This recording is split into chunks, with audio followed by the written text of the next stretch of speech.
All right, good afternoon, ladies and gentlemen. We're in a slight delay as we're wrapping up ice maintenance here. They did a complete scrape before this draw, and they're just doing the pebbling and nipping now. But we're getting ready to bring you the 4:30 draw here at the 18th annual Cherry Blossom Bonspiel. I keep subtracting 3 because, well, it's been COVID. We're going to be featuring our game on Sheet B, as in Bravo, against Team Dunnam, which features Scott Dunnam, Andy Dunnam, Erik Shields, and Kyle Conroy. They're from the Philadelphia and Potomac Curling Club. Against the Fighters of Sakura Ham, which represents Potomac, Joe Rockenbach, Jamie and Kristy Bellefontaine, and Naomi Huang. I believe I'm pronouncing that right. If not, I'm sure somebody will correct me. On our other sheets, we will be doing drop-ins from here on these sheets from time to time. On Sheet A, throwing the Red Rocks, will be the Hurricanes. They're from the Triangle Curling Club. Kristy Piero is their skip against the extremely well-named Murder Kitten Glitter Blood team from the Pittsburgh and Blue Ridge Curling Clubs. Brian Stewart is their skip. On Sheet C, we'll have the Old Bay Margaritas throwing red. They're from the Randy Waters is their skip. They're from Potomac and Charlotte. Against Team Maxon, skipped by, oddly enough, Alex Maxon from the Rochester Curling Club. And then over on Sheet D, we'll have From Away, which is mostly Potomac curlers, although 2 of them live in Maine now. Skipped by Kurt Medlin against the Parento Army from the Portage Curling Club in Wisconsin. Skipped by, I'm going to bomb that name, Doug Burcheski. Maybe I'm close. Okay. That's right. My name is Alan McNeil. I'll be doing mostly color commentary. On the play-by-play, we have Bo. Good morning, Alan. Afternoon, Alan. What time is it? It's 5 o'clock somewhere. It's 4:30 here, though. On the controls, doing our overheads and trying to keep us straight, will be Michael Steele. Hi, thanks. It's iced coffee o'clock for me. Okay. So as you can see, you might be able to see from the long shot. No, we're not showing the long shot. Now we're showing the long shot. All right, teams are starting to walk out on the ice. They're wrapping up the pebbling now. They still got to do the nipping and all that kind of stuff. So we probably got, I'm going to say, about 5 minutes before stones heat the ice. So, Bo, what you want to talk about for a few minutes? Well, I'm required to mention early in the broadcast that Michael Steele was not the bass player for the Bengals of the same name. That's correct. Or the former Governor of Maryland? Lieutenant Governor and Lieutenant Senate Governor of Maryland. candidate and I believe current MSNBC host, possibly. That sounds about right. I completely thought that was you. I'll just say that because there's not many people watching us to correct me yet. Yeah, our numbers have actually dropped a little bit during the delay, so. I should feel bad about that. I do, in fact. Oh, well. Well, I mean, we have riveting video coverage Hey, of if you ever pebbling. want to see how pebbling works, this is how it's done. I don't know why we don't have more viewers right now, honestly. Yeah, really. It's coming. This is an important thing to learn. I have learned it this year. And actually, as you can see, Erik Clausen from the ice crew doing his usual stellar job of pebbling. He has been assisted in the scrape by Ken Ray, Keith Ames, and Bruce Black, who they're doing all the cleanup and getting everything ready to go there. They're doing their marvelously stellar job. There appeared to be, from what we were seeing here from the warm, it looked like there was a little bit of a, we'll call it an issue with the scraper. I'm not going to go so far as to say malfunction because that makes it sound like it was like blowing smoke or something. But they weren't fully happy with the performance of the scraper at one point, so that kind of slowed them down a little bit. But I think they've got everything square. They got some good pebble down, and we're going to be curling here in just a couple minutes. Erik Clausen's son Hunter was on the Olympic trials team with Scott and Andy Dunnam. Who will be on Sheet B. Who will be on Sheet B, that's right. They won a few games in that, finished tied for 4th overall. In fact, I believe they beat Corey Dropkin in their opener. They did actually, yeah. And something of an upset. And Corey Dropkin came within 1 game of the Olympics. He came closer than that. I was there for that, and really in the middle of the second game, Corey was gonna be the best of 3. Corey was gonna be the Olympic team. Right. And then Schuster just found that other gear that he finds when his back is against the wall, and the rest is history. Yeah, I remember that game. I could tell that it seemed like Corey just had this sort of look like, uh-oh, what do I do now? Exactly. Yeah. And Corey's still a fairly young curler. Mid-20s? I'm going to actually say probably 27, 28 now. Okay. But I don't know that for a fact. That's just kind of me based on the fact I feel like I've been watching him play forever. Sure. But then again, he started in the junior program, so that's entirely possible. But he is going to be representing the United States. He's going to be Team USA at the World Championships coming up in Las Vegas starting Saturday, not tomorrow, a week from tomorrow. And he's considered widely to have a pretty good shot at making the playoffs. But it's never guaranteed, of course, but he's got a decent chance. He's going to be representing Team USA in that based on the fact that they won the 2021 national championships. There was no 2022 national championships because that was right when Omicron got started going a little cray-cray. Yeah. But that's okay because they didn't have a world championships in 2021, so he gets his worlds. Do we have anybody going out to officiate in Vegas this year? Nobody's actually officiating, but we do have somebody who's going to be setting a clock for a good chunk of it. Hi, that'd be me. I'll be doing that. The WCF actually chooses 6 officials from the entire world to officiate at Worlds, and I ain't that good. I hope to get there eventually, but not this year. All right. But the club does have, I'm going out in time. I'm also not the only one. Linda Kirkman is also going to be coming out and doing some timing as well. Yeah. We've also got a number of other members who are coming out and watching for a while. So. Yeah, Linda raves about the setup in Vegas at Orleans Arena. Yes, it's the Orleans Hotel and Casino. Yep. Not that the folks who are timing or officiating ever get a chance to gamble. They're keeping us crazy busy this time, but that's okay. But yeah, they treat the officials they treat us very nicely. So you may have heard in the background they just rang the bell to tell the teams they could start going out and getting ready to play. They don't have to, they know what color they're going to be throwing and all that kind of stuff because of the format of the competition. So they don't have a whole heck of a lot of business to do before the game, other than like handshakes and that sort of thing. Of course, they're working on that. For those of you who may be watching this for the first time in this Bonspiel, I'm just going to run down the format real quick. This is not a bracket like a lot of Bonspiels are. The 24 teams that are joining us here this weekend have been split into 4 pools of 6 teams. So those 4, inside those pools, the teams will be playing 4 games within that pool. But after each round, the teams get reseeded so that it kind of, if you're familiar with chess, I'm told it's a thing called a Swiss system. That's right. Because the Swiss do this sort of thing. So what ends up happening is the teams that win kind of end up gravitating towards playing each other. Teams that lose kind of gravitate towards playing each other. Now, in those 4 games, a team's never going to play the same team twice. So really, you're going to end up playing 4 of the 5 teams in your bracket, but by the time you get to the 4th draw, you probably have a lot of 3-0 team against 3-0 team, that kind of thing. And then you want to finish in your pool in the top 3 to make it to playoffs. There'll be an A bracket, a B bracket, and a C bracket. First place, second place, and third place in the brackets.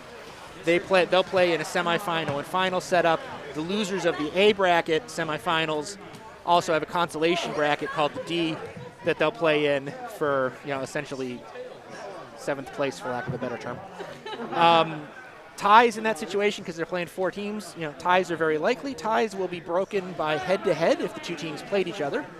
If for some reason the teams did not play each other, or if their game was a tie, which can occur, that will get resolved by a draw shot challenge. During the first draw, each player from each team took a single draw to the button, and those were measured. Each team's best 2 measurements were accumulated, and that will be used as a tiebreaker if absolutely necessary. So that's how all that goes. And I am told by a reliable source that we are moments away from beginning the game. In fact, the clock should not have started yet. We do have a clock, and if the clock hits 0, then you can finish the end that you're on, and that is it. Correct. So we have had a couple. These games are scheduled for 8 ends. We have had a couple that have wrapped in 7. Yes. And I see that I was supposed to say hello to John from Sacramento. John from Sacramento has already said hello in the chat, so welcome. And welcome to your feature game. As you can see, we're getting ready to take the ice, and we are good to go. They were looking at me as though I had to give them permission to play. Well, you do carry a certain amount of authority here. Not here. I'm not wearing the red jacket. Am I wearing the red jacket? I'm not wearing the red jacket. But Naomi Huang will be getting us started on sheet B, so Dunnam has the hammer in that game. And as you can see, they are throwing the yellow rocks. Both of these teams won their first game earlier today. So this is a game between two 1-0 teams. And from what I saw, looking at very quickly at the draw shot challenge numbers, Dunnam's team is slightly better on that, which is not terribly surprising. Dunnam has players that play on the national level, as Bo was saying earlier, actually in the Olympic trials previously. So that's okay. The game is still played on the ice, and Joe and his team have a little bit of a home ice advantage because they all play here regularly. Dunnam's team actually more of them play in Philadelphia than play here. So. Joe is also known as Tony, which you may see on the back of his neat sweater. Yeah. So, which, fun fact, he picked up at a thrift store years ago because it's got a curling stone on the front, and he couldn't bring himself to pick the Tony out of the back. It's just it's sewn in with yarn. He could if he wanted to, but he doesn't. I've often wondered about that. That is why. So, Sheet C also has teams that won their first games, Old Bay Margaritas and Team Maxon. That is true. Yes, they are in a different group. Sheets A and B are all in Group 3. Sheets C and D are in Group 4. That is correct. And just for completion, the Hurricanes on Sheet A won their first game. Murder Kitten Glitter Blood apparently did not live up to their name, and they were not successful in their first game. And then over on Sheet D, From Away tied. Just a reminder, ties can be a thing here in this round at least. And the Parental Army lost their first round.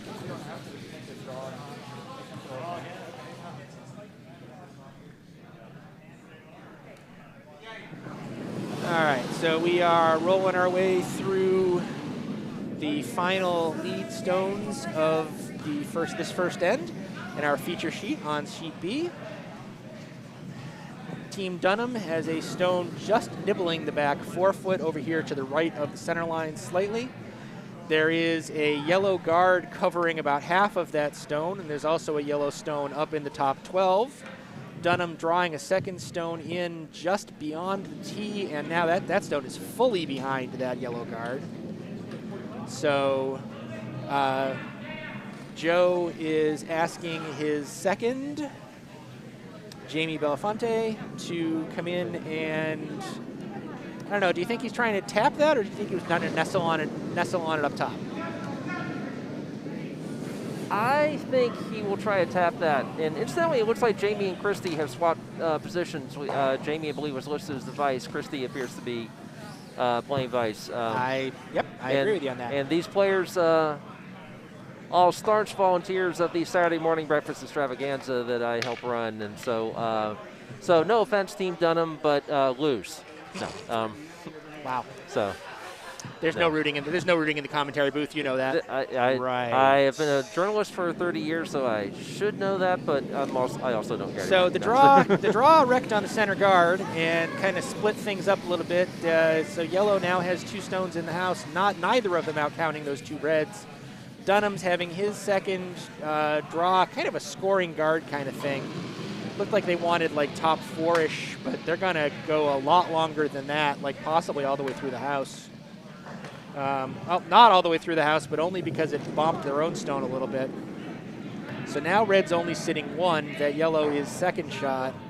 It is well guarded on the inside. You could conceivably do a outside in turn, which would technically be an out turn for a right-hander to do that, but that is not a concern for Joe at the moment. He's calling another draw.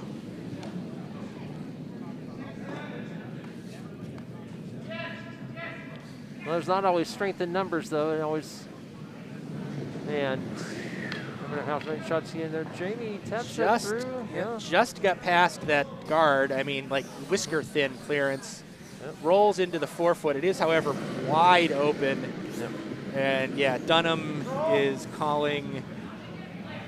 They're still on second set? Yeah, they're still on second set. Dunnam is calling for Erik Sheets to cross over the nose of that yellow stone in the forefoot, throw in a little bit more than backline weight. That's what that little broom waggle meant. And he's looking to have it kind of flop over. Basically, he wants to have kind of a line of 3 red stones. They won't all be counting 1, 2, 3, but they'll be defending each other pretty strongly.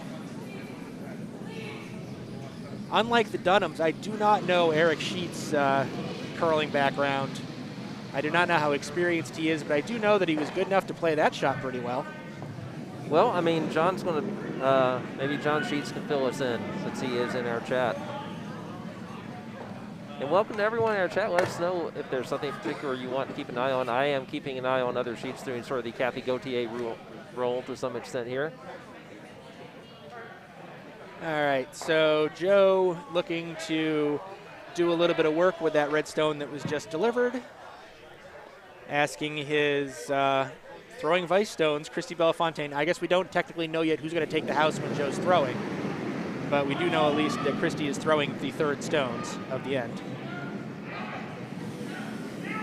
Sweepers got on that pretty quick. Well, only for a second. Now they're trying to push it in as though they're not happy with the curl. I can see why. They're only going to just graze that stone and move some stuff around, but really the only effective result is their yellow that had been second got bumped out to at least 4th shot, maybe even 5th. Now it's only 4th. It's a little hard for me to tell without staring at the overhead screen because they are curling to the far end at the moment.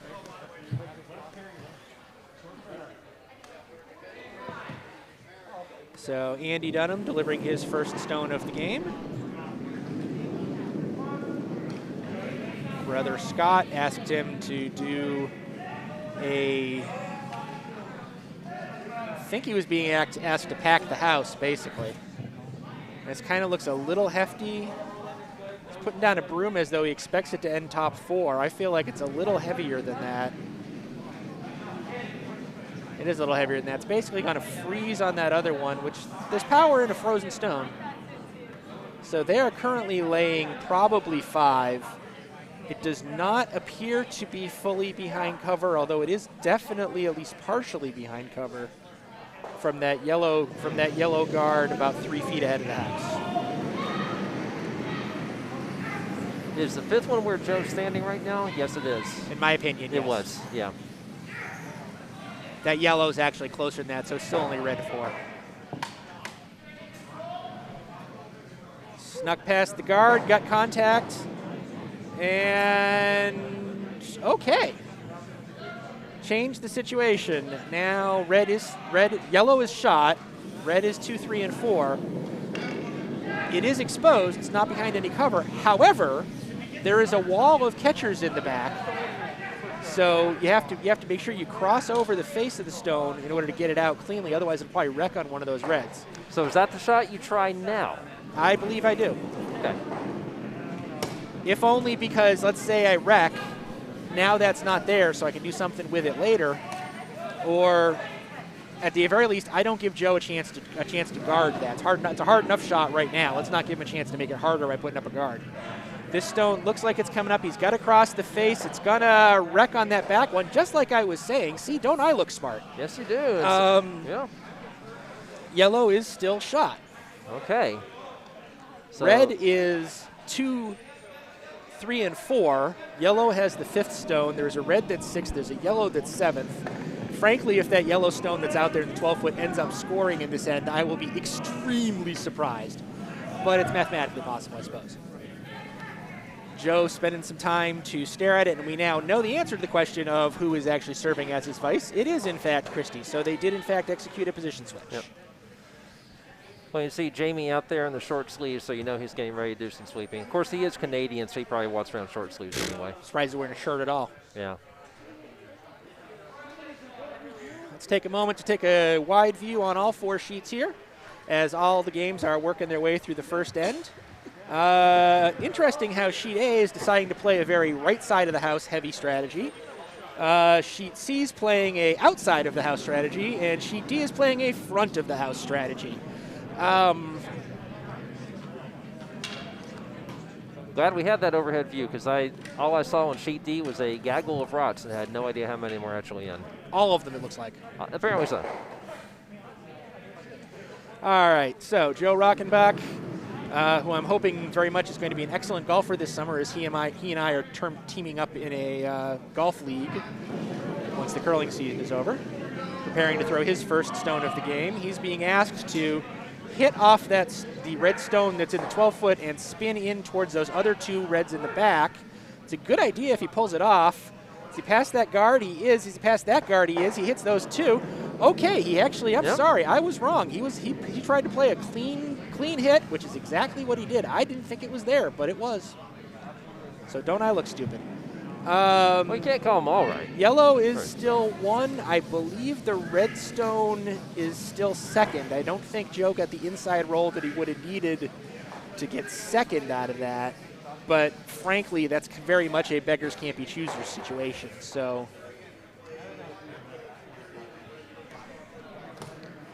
let's see what the Dunnams are discussing. Okay, that's interesting. Although Andy is throwing vice stones, Andy is not taking the house when Scott is throwing. Erik is taking the house when Scott is throwing, which is perfectly within the rules. It's just an interesting choice. My guess is they don't want to lose Andy's broom. Yeah. Well, the most successful women's team in the world right now plays an unconventional lineup from Switzerland. Sure. So Erik is taking the house as vice.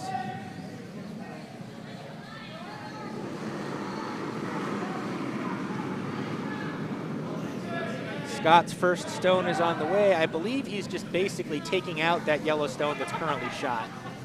I don't think he's trying to do anything overly fancy here. Is he going to hit to one side of this, or is it going to keep curling? He's going to hit on the outside and roll out. I don't think that's what he wanted to do. I just think it's what he did. Right. I think he wanted to either wanted to nose, or if he was going to roll, he wanted to roll the other way. Because now red is probably 1, yellow is definitely 2 and 3. Joe is Rockenbach's getting ready to throw his final stone of the end.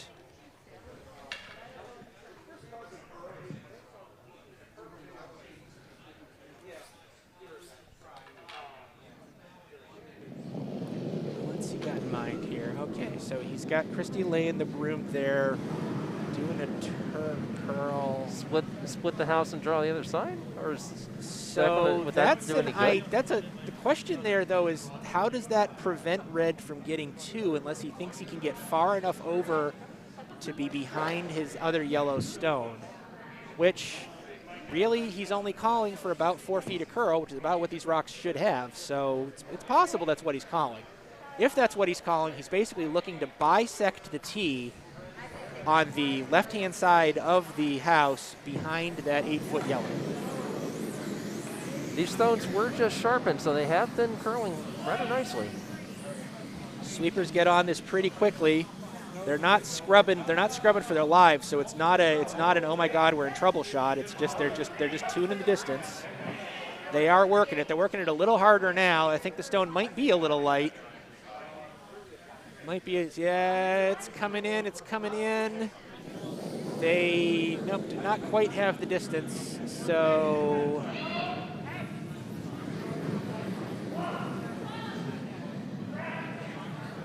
Virtually certain red has a relatively straightforward draw for 2. Yeah, red has a very straightforward draw for 2 now. Scott Dunnam does this 100 times before breakfast, so every day. So I don't think there's going to be any significant problem here. The only thing that could potentially be difficult about it is the fact that unlike in a national or international level event where the teams have 10 minutes to warm up and practice before the game, so they know exactly what's going on. This is only the second stone he's thrown on this ice, so he could be off on the weight, but that is about the only thing that's going to keep him from executing this drop.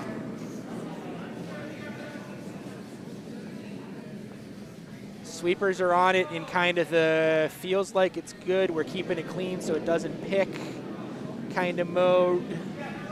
They're scrubbing it a little bit harder. Pretty sure that's just to make sure. It is cutting. They're trying to make sure, and they're looking to make sure it's got the distance. He might be a little light. He might be a little light. He is a little light. Sweepers could have got it there if they had scrubbed from the get-go. They did not. They trusted the weight was right, and that's cost them a point. Red only got one. So Dunnam has one. Fighters of Curraham, nothing after one. On sheet C, we also just finished our first end. There were turned into a bit of a hitter's duel. There was a double takeout for Team Maxon with their second, Travis Kokx. There was a good hit and roll early, and then jammed a little bit with the shot by Mike Litzenberger. When we got to skip rods, it turned into a battle for the button with Randy Waters from Potomac/Charlotte, Old Bay Margaritas, drawing almost behind cover, but still open for the takeout. So they traded hits. Alex Maxon took that out. Waters hit, and his rolled a bit to where it was wide open. He was line 3, but it was essentially a wide open hit for Alex Maxon to take his 1. Very well. So that's a 1-0 game as well. And I believe, based on what I'm seeing, that Red scored 1 on A. That'd be the Hurricanes over Murder Kit and Glitter Blood. I am not certain of the exact number. They haven't hung a score. I do know Red scored simply because they threw the first stone in the second end, but I don't know exactly what they scored. We'll let you know as soon as they hang it. On sheet D, where we had that traffic jam earlier, we are down to the last rock. My mistake, we're down to the last rock for each team. And right now, from away, the mostly Potomac by way of Belfast team has 1 rock in the 8-foot. Everything else is just sort of trapped in the 12-foot above it.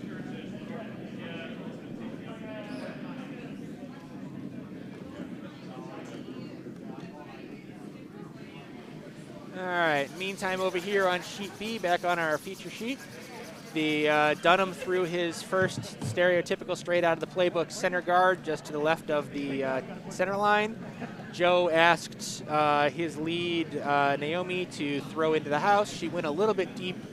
I think it might be hanging on the back. I'm not 100% sure. I'm looking right now at the overhead to tell for certain. Yes, it is just biting on the back.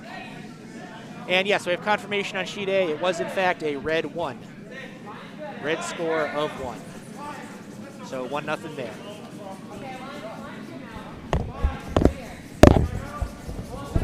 Dunnam asking his sweepers to scrub that stone past that guard, put it on the center line in the top 4, just hugging the button. Guess where that stone is? If you said on the center line, just hugging the top button, you were right.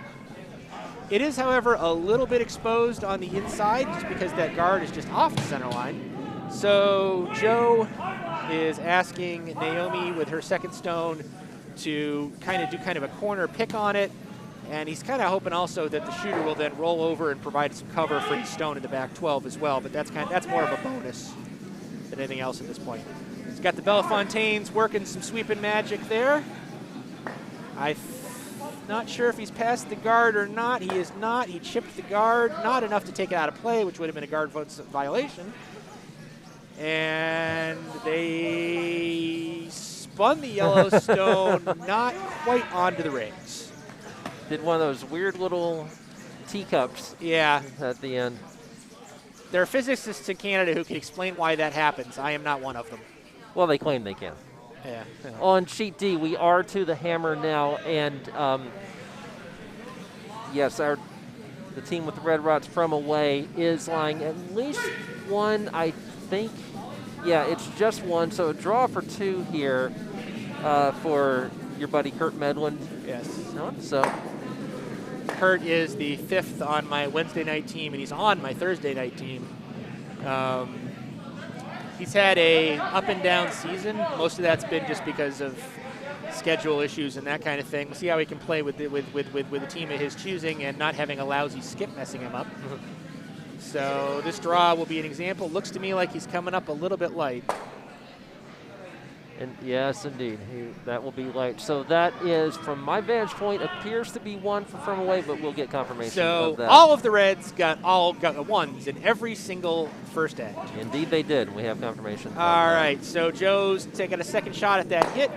And got a pick out. The shooter rolls out. That's okay. He probably would have liked it to have stayed, but it was not essential because with the fifth stone of the end, Erik Sheets Kyle Conroy had thrown another wide guard that, but not wide enough to provide any coverage, so it was pretty wide open. So that hit and take out has happened.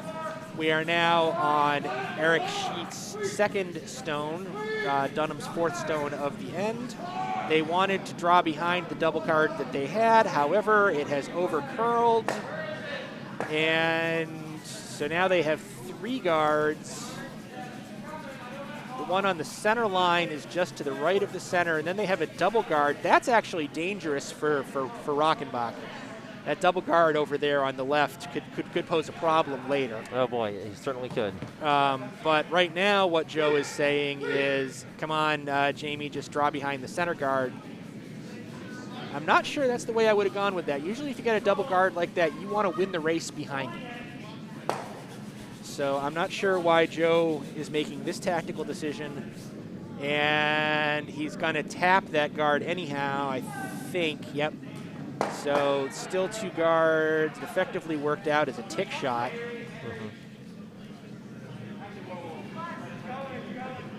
So far that stone that Naomi threw that hung it on the back of the 12-foot is still shot.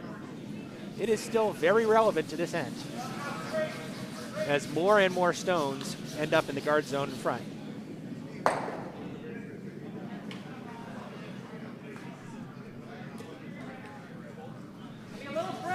Scott asking Andy to execute the draw in this time. Could be very well guarded if he gets that in there. That is true, but it feels to me as though they're sweeping the heck out of this because it's very light. Yeah, it's not getting there at all. It is not getting there in the slightest. So Joe, it's a little dangerous in that okay, so he's of 2 minds. He wants to get to the button, and I understand that. He can either straight draw it, or he can have Kristy's throwing. Yes. He can have Kristy kind of do an in-off off the stone that's just above the house. Probably the clean draw is the better shot, and I think that's what he's actually calling. I think he's just prepared to accept the in-off if Kristy ends up a little, either if the stone doesn't quite curl enough or if she ends up a little bit wide. Based on what I'm seeing, it looks like if the weight's right, the line's right. Sweepers have got on it immediately. And now they back off. Yeah, that's because they didn't want to oversweep it. They wanted to make sure it got past the guards. It did that. It's coming in. This is a thing of beauty. The only conceivable issue is that it slid to the back 4 foot, and that they had, I mean, if they hadn't swept, it probably would have wrecked the guard. So it kind of had to do that. So now Dunnam is attempting to basically follow it just 1 foot shorter. And Joe just showed him the line, so I'm not really anticipating a problem with the shot being executed. It's relatively straightforward. As long as the weight's right. Scott's got his arm out as though he thinks the line is wide. At the moment, I agree. At the moment, he's not yet quite clear of the guard. He's either going to he just got past the guard, but he's heavy enough that that is disastrous. Oh boy, now you have a catcher in the back. Exactly, and that's why it's a disaster. Now that does take Joe's second stone in the back of the 12 out of scoring, but that's for Team Dunnam, that was about as unfortunate a shot as you could throw. So now Joe's asking Kristy to put one on, basically on that line in the top 12. Joe's basically saying, you know what, I'm okay with taking 2 here. Let's shut this down. Let's put a stone in the top 12, and just kind of play the rest of the end. It's past the guards. It's a little hefty, but it's fine. That's fine. It's top 8. So maybe a little bit deeper than he called for, but not enough deeper to be a problem. And it drifted in. It's 90% behind the cover, maybe even better than that. 2 good stones from Kristy, and I can tell you from playing with her that when she's comfortable, she can make those draws. What I've noticed from Kristy is Kristy's streaky. When Kristy's on, she's very, very on. When she's off, she can get a little scatter, but she's not off at the moment. Right now she's throwing darts.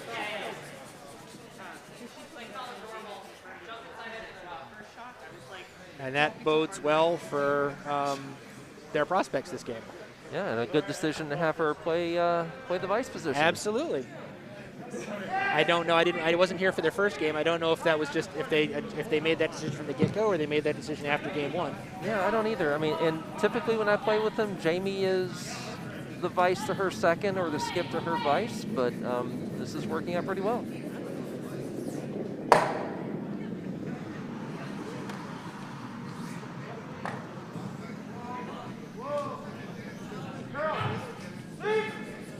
Dunnam basically trying to do some work, do some damage up front.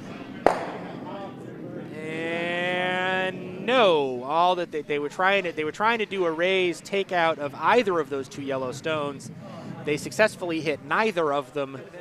So the fighters, Sakura Ham, are lying 2. They also have the hammer this end. Looks like Joe is eyeing the other side of the ice. Hard to blame him on that. There's not really a good shot. Not on the side where they've been playing, right? So he's going to come in around here. Accomplishes 2 things. 1, it could potentially put a 3rd pointer in, and 2, as long as he leaves this in the 12-foot or the top 8-foot, it denies that draw to Scott Dunnam, which is just as important, maybe more so at this point, really. I've often debated whether to call those half guard, half draws gauze or drawers. I suggest you take that back to the workshop and keep working on it. All right. Have to come up with another word for it. These are not the drawers you're looking for. Joe's coming out of the hack. Looks like he's done his usual smooth delivery. Naomi got on it pretty quickly, but I really think that's really just a cleaning more than an actual purposeful sweeping. Now both sweepers are on it. I don't know if they waited too long. It looks like it's coming. Is it going to wreck? That's the question. It's not going to tick it in. It doesn't have that. It's not putting that much energy in the system. Okay. But it does spin to a location. I don't know if that works as a guard. That's what I'm trying to evaluate that right now also. Yeah, from my angle. I feel like there is still a line in. It's tighter. Oh, no, they're not. What? Oh, is Dunnam going to try the he stuck his broom on it for a second as though he was thinking about doing a in-off-off-on. Basically hitting the yellow stone that just got thrown just in front of the house in such a way that his shooter would come across and bounce off the yellow in the top 8 and then spin into the 4-foot. That's what he called for a second. He changed his mind. No, he didn't. The zigzag.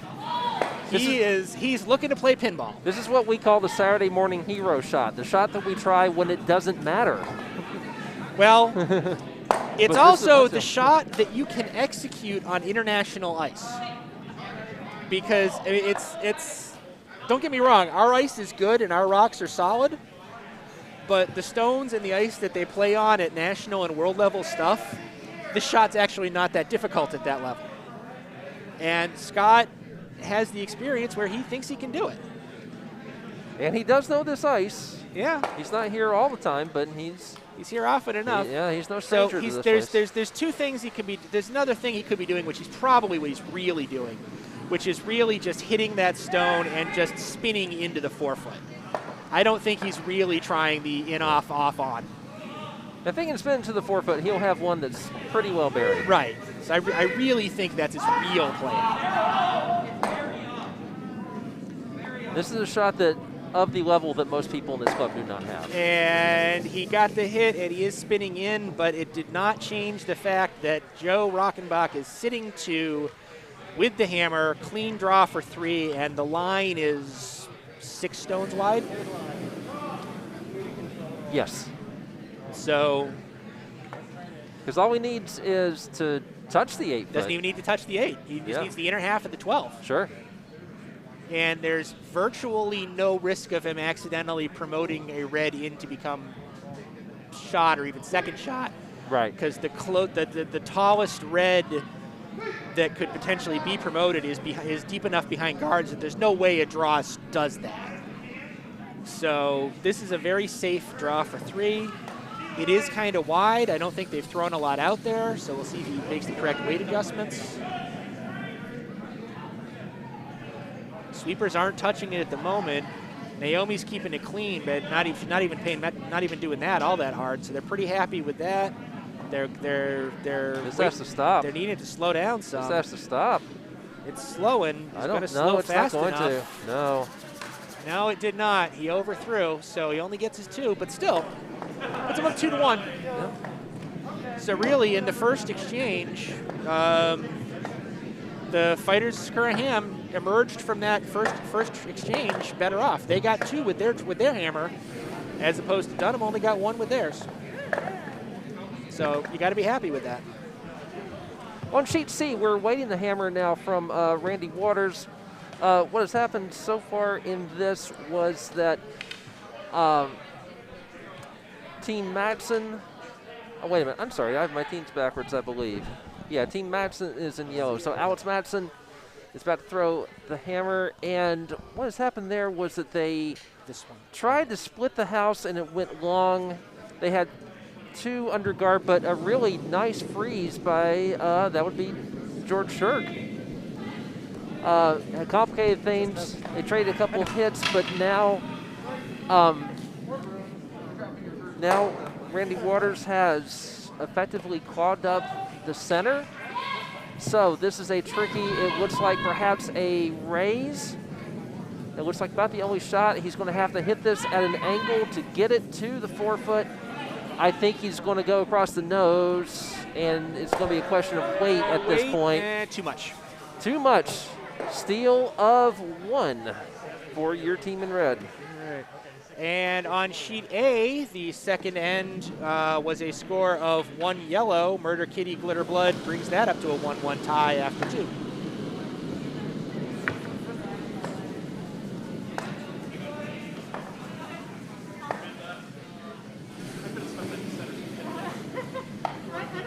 We have any? I can't see sheet D. Is sheet D out of the second yet, or are they still working? Sheet D, no, they're not done with this end yet. They are on skip rocks. In fact, this will be the first skip rock for Parental Army, which has hammer. The Portage, Wisconsin club. They have 1 at the back of the 8, but the bad news is that the red team from away, Potomac and Belfast, has 2, 1 on either side of the 4-foot, right on the tee line. Pretty nice place to be.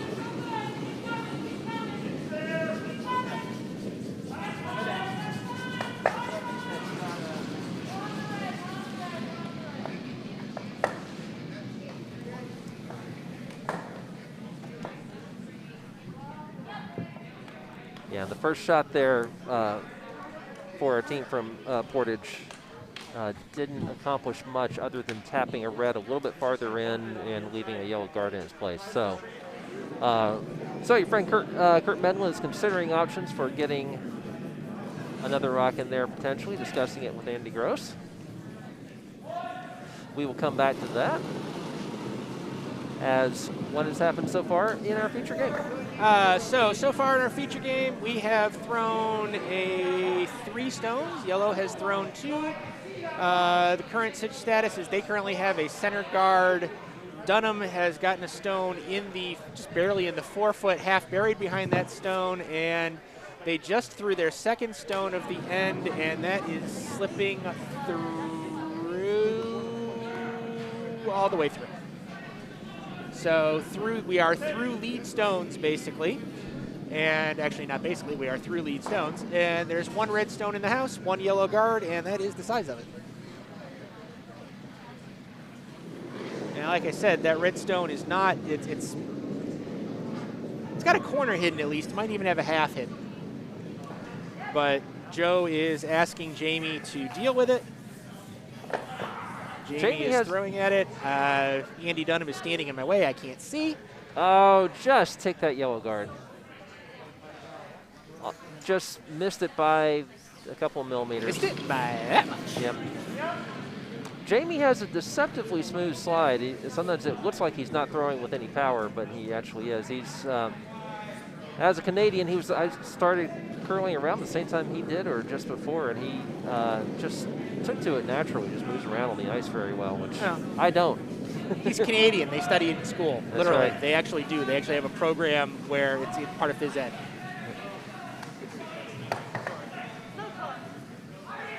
And sometimes people who are good skaters are just very comfortable sliding around the ice. Sure. And, And, another guard tap.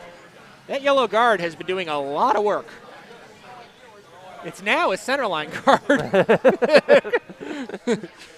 not the way you'd normally tick a guard. No. Usually you try very hard to tick a guard away from the center line. That guard has now ticked twice and is now on the center line. And now both of those red stones are completely exposed. Which one is he going? He's going for the inside one, of course. I guess not, of course, but he's going for the inside one. And he's got the contact. He's going to lose the shooter, I think. No, he didn't lose the shooter. It's just in the edge 12 out there on the edge of the sheet. Some teams would be afraid to. Some teams would be afraid to go way out there, but it looks like Dunnam's telling his second, "Hey, throw at this." Hammer on the way on sheet D from Portage, and it sails between the uprights. I believe that is a steal of 3 for your friend Kurt. Wow. Okay. Good job, Kurt. Yep. Stone on the way on B, attempting to take that out on the outer edge of the sheet. It hits. Shooter rolls out. Shooter almost interferes with the running stone on sheet A just because the stones were rolling in the same chunk of ice at the same time. Did not happen. So the house is, not technically clear. There's a red stone just biting the top 12, which Joe is saying, "Thou shalt be removed." I often like to say, this rock displeases me. Exactly. This rock vexes me. He is sorely vexed. And he is preparing to take that out. And he called asking for Kristy to then take the shooter and put it behind the guard that is now on the center line. That's kind of that would be the 4-for-4 shot. Just getting the hit would be at least 2. Hitting any sort of roll at all is good for 3. Well, okay, maybe not this roll. Did the hit even get out? Did she put enough energy in the system to get it out? I think so. Yes, she did. Okay, so now the house is clear. Dunnam may be starting to think about playing for a blank end because there is a power in having the even end hammer, so he would be willing to trade. Whoops, everybody okay? Yep. He would probably be willing to take a blank end here to just shorten the game by an end. But no, actually it looks like he's still attempting to score. So he's looking to put this behind the guard.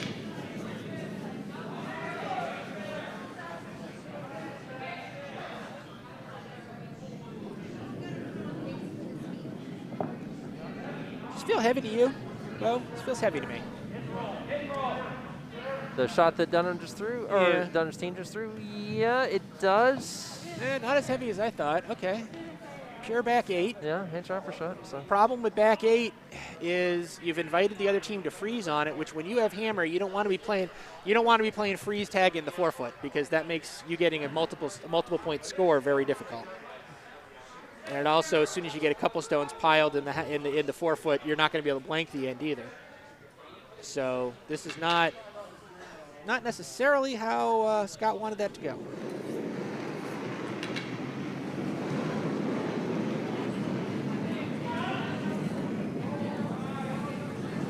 Kristy Stone is on its way.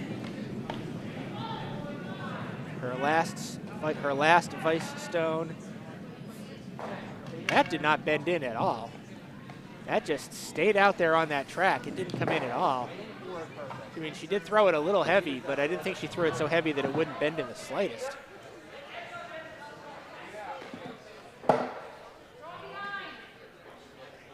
That was kind of a miss. Actually, it wasn't kind of a miss, it was a miss.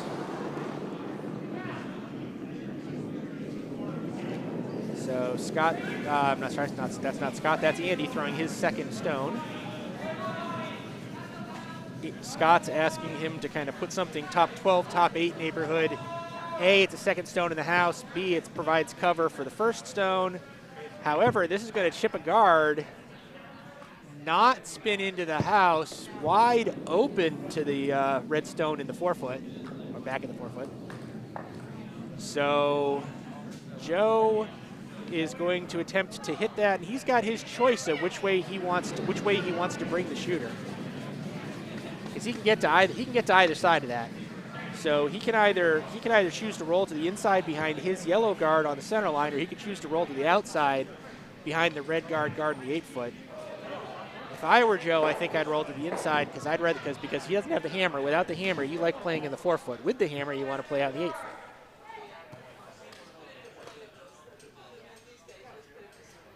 8-foot. Joe has, of course, shed his jacket at this point.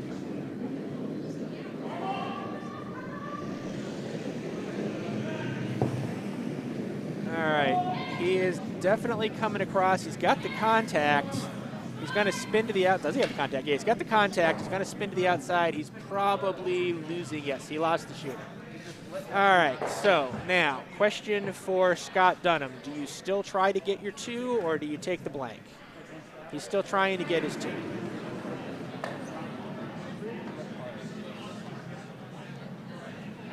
About the only way he can get it is to do this draw perfectly behind cover, so that Joe can't chip him out. The Dunnams, of course, would be familiar with Joe Rockenbach from our Capital League. Yes. They've played each other. They will have played each other twice this season. I do not know how that went. I do know that they are both standing strongly in the Senate. They've played fairly well.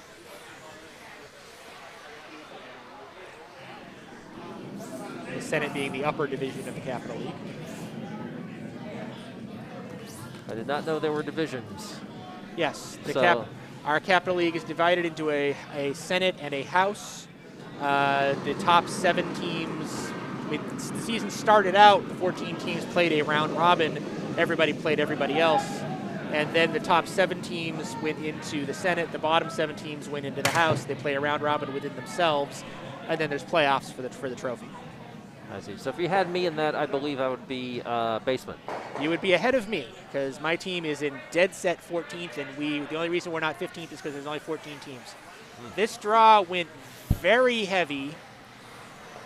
It's in the house, but it gives Joe a very easy target to execute the force. If Joe can just draw in here and get in front of that red stone, he executes a force, which means he would force Scott to take his 1 point, forfeit the hammer, and then Joe now would have the hammer going home in the even ends, which would be something that he would love from a tie game situation. If Joe can get it in, and it also always the possibility also that Scott would miss his draw, and Joe would get a steal. Just as it's even better. 2 point lead's even better. But so what he really wants to do is he really wants to get this in as close to that red stone in the back as possible, because then it's not removable, and behind that yellow cover, which also matters. If he's short, he wants to be behind the cover. It's drawing in. Looks like it's past the guard. It's past the guard. Catching on the back. Yeah, he's gonna tap it. He's not gonna freeze to it. But it's enough to leave it in. It's removable, but it's not easy. He would have liked to have not tapped that far. A little tap would have been okay, like a half inch or an inch would have been fine. That's too much, because Scott can now go to try to chip it out, and if he can chip it out and keep his shooter in play, Scott scores his 2. It's a challenging shot to play because he has to hit about the outer quarter of that stone to get it past his. And if he hits that with enough force to get the yellow out, it's going to be challenging to keep his shooter in the rings. What weight do you throw at this? I'm sorry? What weight do you throw at this? You throw about board. Okay. Because you need to hit about a third or less of the yellow stone, and you need to hit it with enough to get it out, but you want to make sure that you leave the red in. He actually threw that more at a hack, it appears. Or did he just draw? Did he just draw? No, he's trying. He's got to take it out. He's got the hit. He's got the push, but he lost his shooter. Yeah. So he just gets the 1. Okay. Yeah, it looks like it was going to be really difficult to stick the shooter on that one. I feel like he threw it. If he'd come in about a half inch on the line, he would have gotten more of the stone, more of the yellow, which would have scrubbed more stone onto the yellow stone, and his red might have hung. But that was a challenging shot. But so even though yellow scored there, or I'm sorry, even though red scored there, yellow's got to feel like they won that end. Almost definitely.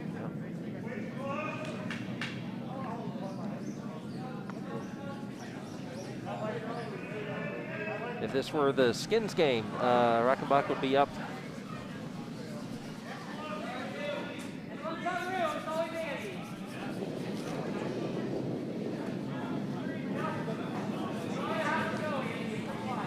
All right, so first stones are in motion here in the 4th end.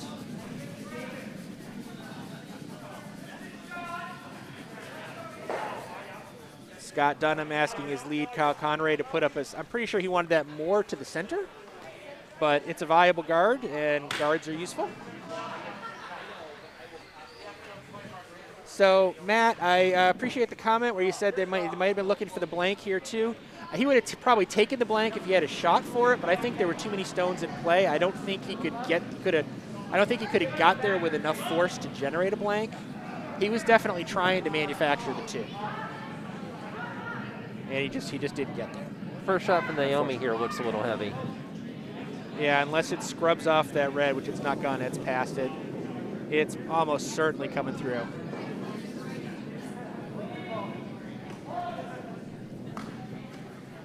And everybody else is still wrapping up. That's not true. Sheet A has gotten a 3rd end score.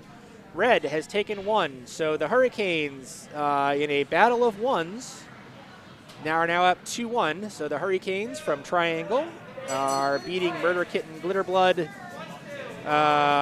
who are from Pittsburgh and Blue Ridge. All right, I have a Sheet C update for you now. We just saw the last shot for Alex Maxon, who had a draw to really just needed into the 8-foot and had plenty of backing, and he drew it to that backing, bumped into the backing, and did just fine with that.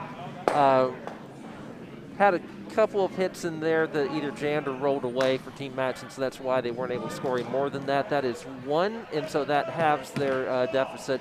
They're down 2-1 now without Hammer after 3, playing Old Bay Margaritas from Potomac and Charlotte. And Sheet D is still working their way through the 3rd end. Are they on Hammer?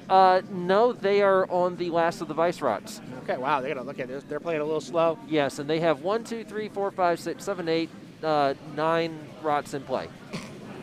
8 of them in the house. So a simple tactical situation is what you're saying. Exactly. So you wouldn't expect them to spend any time whatsoever on any of these shots. None at all.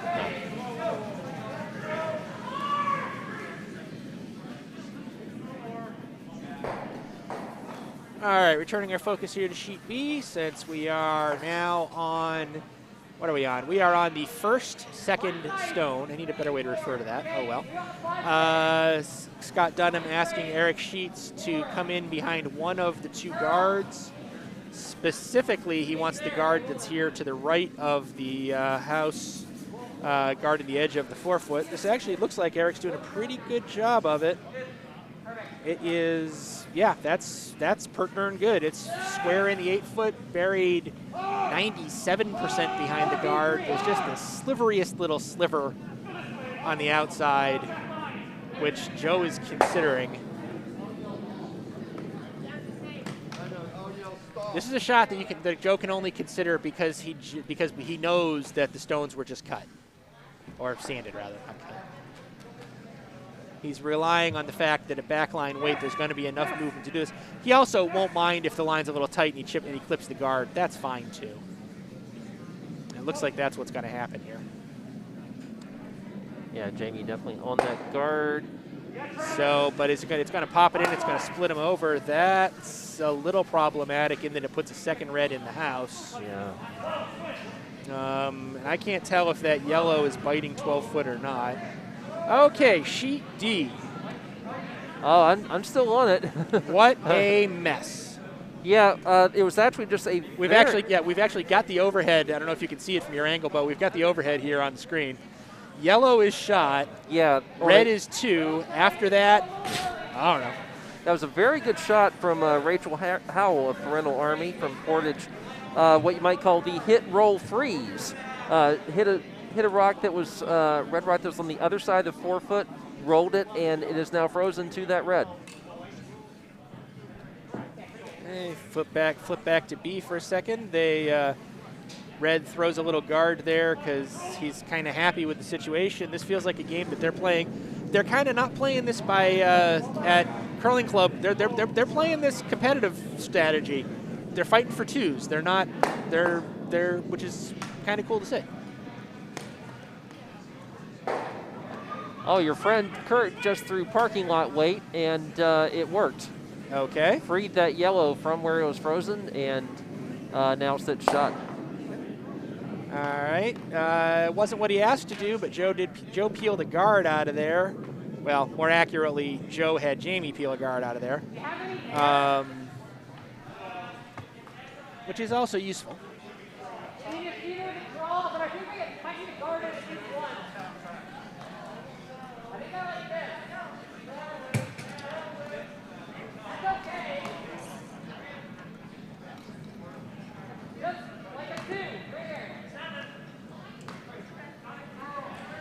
So Scott's looking to put up another guard, it appears.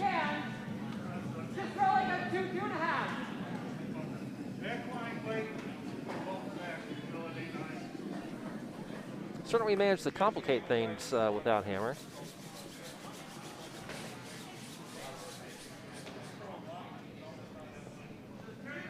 Yeah, well, he's trying to force Joe to take a 1 coming back, which Joe would still be in the lead because he would still have even end hammers and a 1-point lead.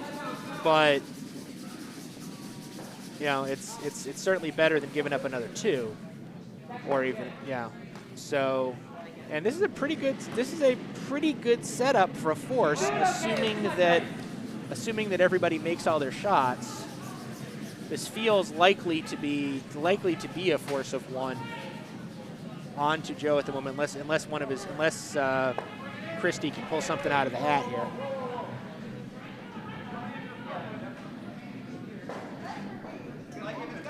He's asking her to just execute. Really? Wow. I'm getting violent. Okay, we're taking a look at D. D's got a yellow on the button. Just thrown. And Kurt Medland from away is looking for what to do with it. He does not have hammer. This is his final stone. He would like to hit that and kind of roll over behind that cover. That would be a solid force if he can execute it. Okay, and nicely done. nicely thrown. Actually, not nicely thrown. Jamie Bellefontaine did not execute what she needed to do there. Actually, what she actually did was tip that red stone more undercover and lost her shooter. Yeah. That did not go as planned, regretfully. So now Scott is sitting in 3. It's sitting 2. Now Scott wants to starts thinking about stealing, and stealing here is huge. It accomplishes 2 things. One, it effectively steals even in hammer, and it would put him up 4-3 to 2, which would be an advantage. All right, Kurt's got his last stone on the way. Yep. On sheet D, he put some pepper behind it. Did indeed.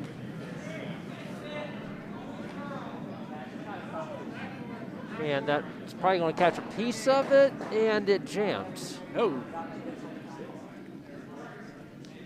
All right, Dunnam's vice, Scott Dunnam's vice, Andy Dunnam slid that back to the back of the 4-foot. They are lying 3. I think Joe is now in kind of just accepting the force mode. He's like, okay, I will take the 1 if I can get it. He's actually got to fight for the 1 right now. If he freezes to that red in the back of the 4-foot, he will be shot, I believe. Yes, he'll be shot, but freezing to that stone in the back 4 basically concedes I'm not getting 2. Barring a mistake, of course, from the Dunnams. Not something you'd want to bank on. Not exactly. So it's like a decent shot from Kristy here. A little heavy. I'm not sure why. Frankly, I'm not sure why they broomed it. I feel like they should have taken it. They should have. I feel like that sweeping at the end was probably not.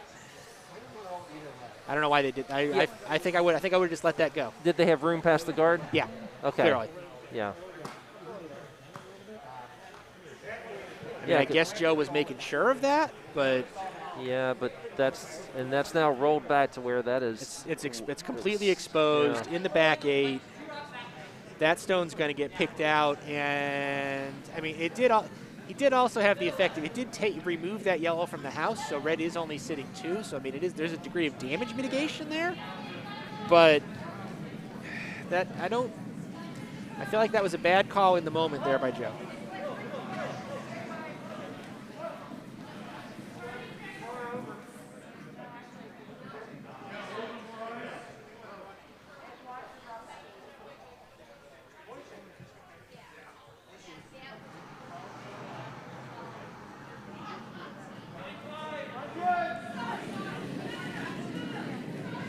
Scott Dunnam's first stone on its way. Had to carve it in a little bit. They're going to get the hit. Are they going to? And they spun behind the cover. Actually, I think they overspun. Yeah, they're not. They're actually past the cover on the outside, but that's okay. Actually, that's even better than okay, because even if Joe froze to that, he would not be shot.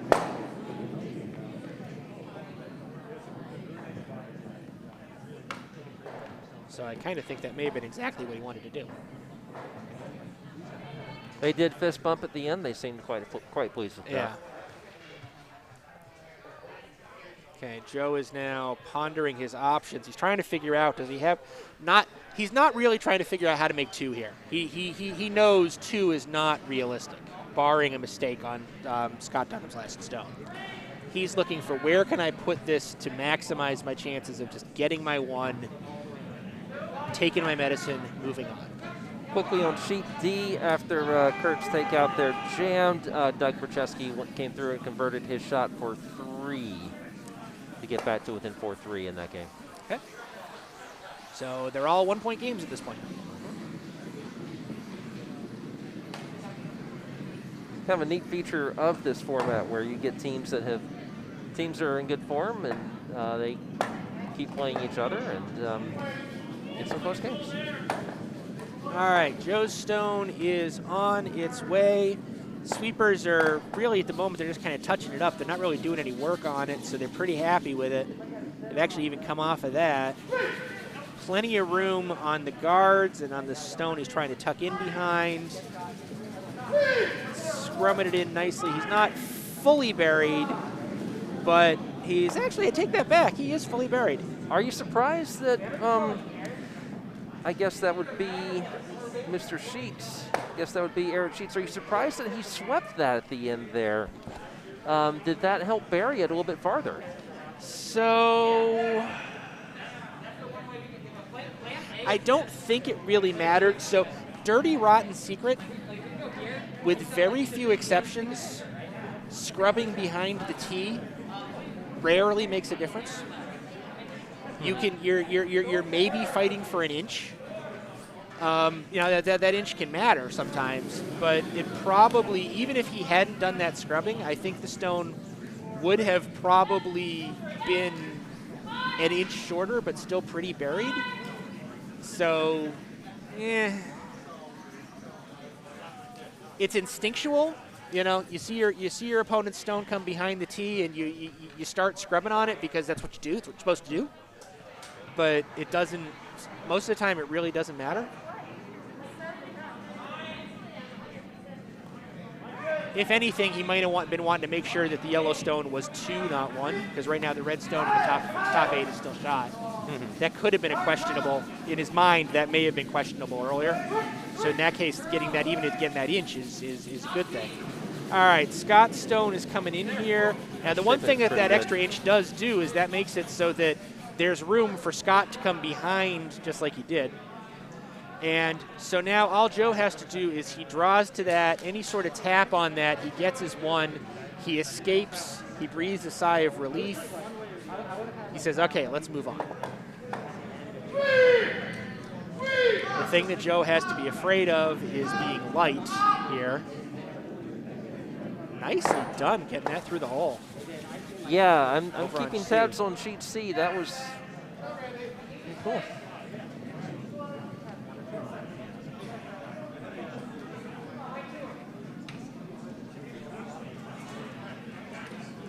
All right, here comes Joe's stone.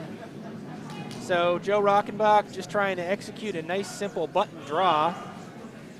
Broom was laid out for about 2.5 feet of curl. That's probably a little less than I might expect on a button draw, but he's pretty confident with it. His sweepers are not on it. It's maybe a little bit heavy. He's got plenty of backing as long as he gets across the center line. He's got enough curl. He's going to make contact. It's going to be just fine. Yep. That takes his. Whoa! Did he make a second? No, he did not make a second out of that. Never mind. I forgot the one in the top 8. So yeah. So Joe just kind of breathes a sigh of relief and says, "Okay, got my 1." That end certainly could have been a lot worse. Exactly. He's putting up a hell of a fight for 4 local curlers. Don't get me wrong, good local curlers, but 4 local curlers against a team that has a couple of players who would theoretically have been capable of going to the Olympics. I mean, Scott wasn't playing on the trials team, but Andy was. Scott could have very easily. I actually think he was officially their 5th. He just didn't. He just didn't play, or maybe he played a little. He didn't play much. Yeah. This is what we saw in the first draw today, though, where Team Dunnam was in a tight 1 through 4. It did not end as a tight one. Yeah. That happens too. That can happen. All right, so it looks like we're coming up to that hammer on C. You want to catch us up, Bo?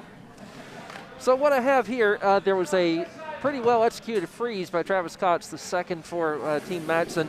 My notes after that say peel, guard, peel, guard, peel, guard.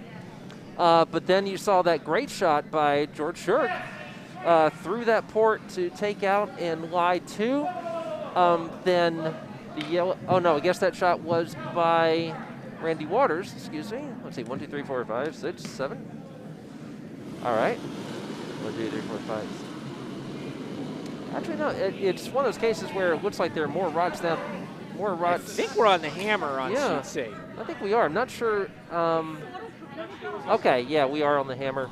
Yeah, and red's lying 2, trying to get a 3rd. Yeah. There is no draw path to speak of. No. Other than way out here on the edge. Yeah, so, no, granted, all he has to do is touch 8 foot. I think this might be too heavy. It's out there wide. Wide tends to be slow. Not that slow. Nope. He's got some margin, though. Yeah, nope, too heavy. Nope. All right, so still very nicely played in there, and great throw through court to I2. I think that was Randy's shot, but it might have been George Shirk. So, anyway. All right, so that brings that score through 4 to be 4-1 in favor of the Old Bay Margaritas over Team Maxon. I believe they were making Old Bay Bloody Marys over at the bar a little bit earlier today. I mean, I don't see a problem with that.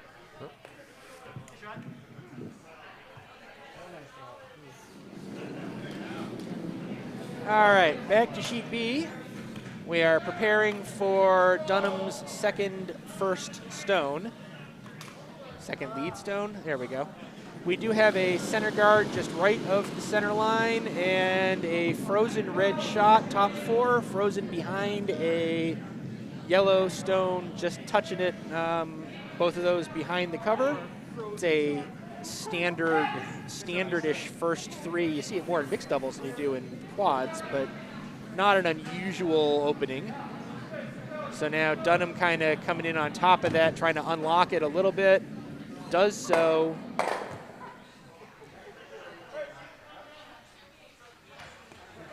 So now there's a little bit of a gap between that yellow and that red. So with a later shot, if he wanted to, Dunnam could come in and pop that top red sufficiently to move the yellow out without losing his red shot in the back. Although it's still pretty tight, it might not be enough space, but he'd make an effort. But that's what you refer to when you hear you may hear him, especially if you're hearing on like a live game where you got the skips mic'd. You may hear him talk about unlocking a shot. That's what they're trying to do. What they mean is making space so that they could pick out a stone. Joe wisely. I don't think Joe that wasn't Joe's intended shot. Joe wanted to go into that pile of 4. He came up short. So now Scott's looking to take advantage of that unlocked thing earlier.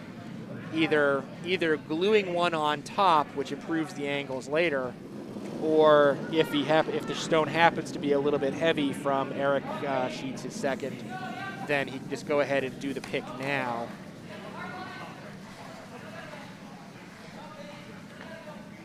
Sorry, I was sort of questioning that you said one on the buck or something.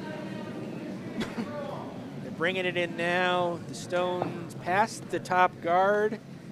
Coming in, it just pops on that yellow stone. That was not the desired result, frankly. I don't know if you can see sheet A, but it looks like most of the rods that have been thrown are in play. And if by most you mean all of, yes. Yes. Which would be how many? Is that? Oh, I'm sorry, I take it back. One yellow is now out of play. Oh, okay. They're on skip stones, so yeah. All right, so Joe is choosing to draw on the inside of this again. Yeah, so yeah, there may only be on sheet A, there may only be 2 stones in the house, but there's 17 stones in front of the house. I don't know if Joe meant to glop the front up again like that on sheet B. He's now got a double guard, which is interesting in that it prevents any raise action from playing. Okay, it's problematic enough that Dunnam's saying get rid of these, which is kind of a standard I have the hammer play. If you have the hammer, you want to have the front of the house as empty as possible. So he's going to try to hit this hard enough and have both of those go and lose the shooter. The shooter did not move at all. So, but he got rid of 2. He's leaving 1 there, but that's okay. It's still an improvement in his situation, in his opinion. Joe's trying to freeze another one into this currently 4-stone morass over to the left of the center line. Not sure if morass is the right word, but it's the word I am going to use. Quagmire. Quagmire could be good. If I was British, I might refer to it as a sticky wicket. But I don't really have the right accent for that, so not gonna.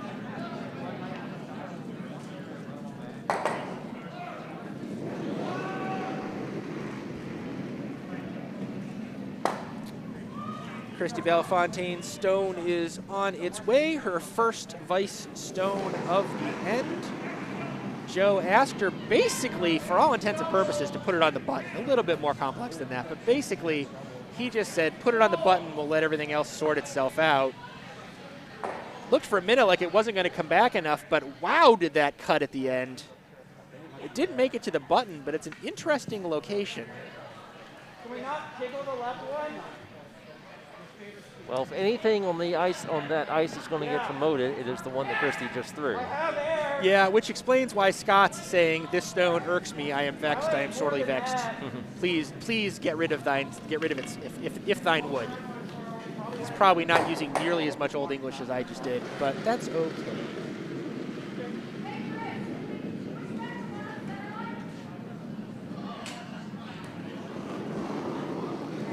Andy Dunnam slides out of the hack with that perfect Team USA form. Slides his stone down. And I think he's not going to roll inside. I think if anything, he's going to nose or roll out. Nose. So this presents Joe with an interesting option if he chooses to gamble.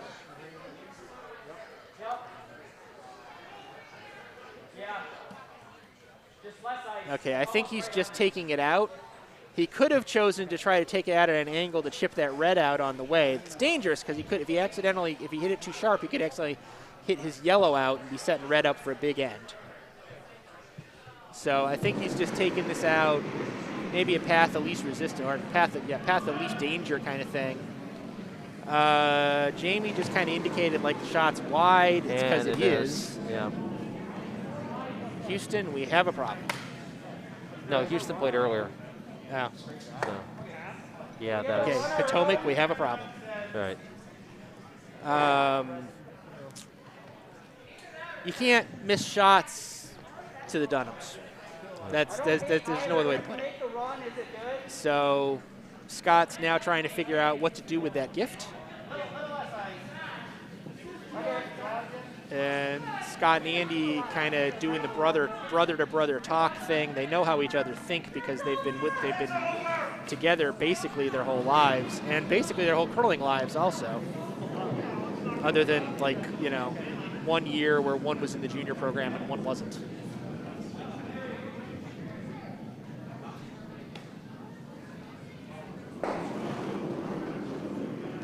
Basically, it looks like they're just calling the tap of this red stone in to become a second scorer.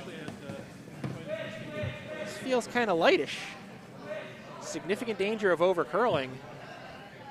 Never mind danger of, it just did. It did over-curl. And spun out. It is not 2. That yellow stone is still 2. This really looks like a mixed doubles end, doesn't it? No. If it was a mixed doubles end, all of those stones would be literally on the button. Right. That's why I have trouble getting into doubles sometimes, especially at the elite level. It just seems like you're talking about throwing something in and moving something. I mean, it's like it's a different game. It is. It is very much.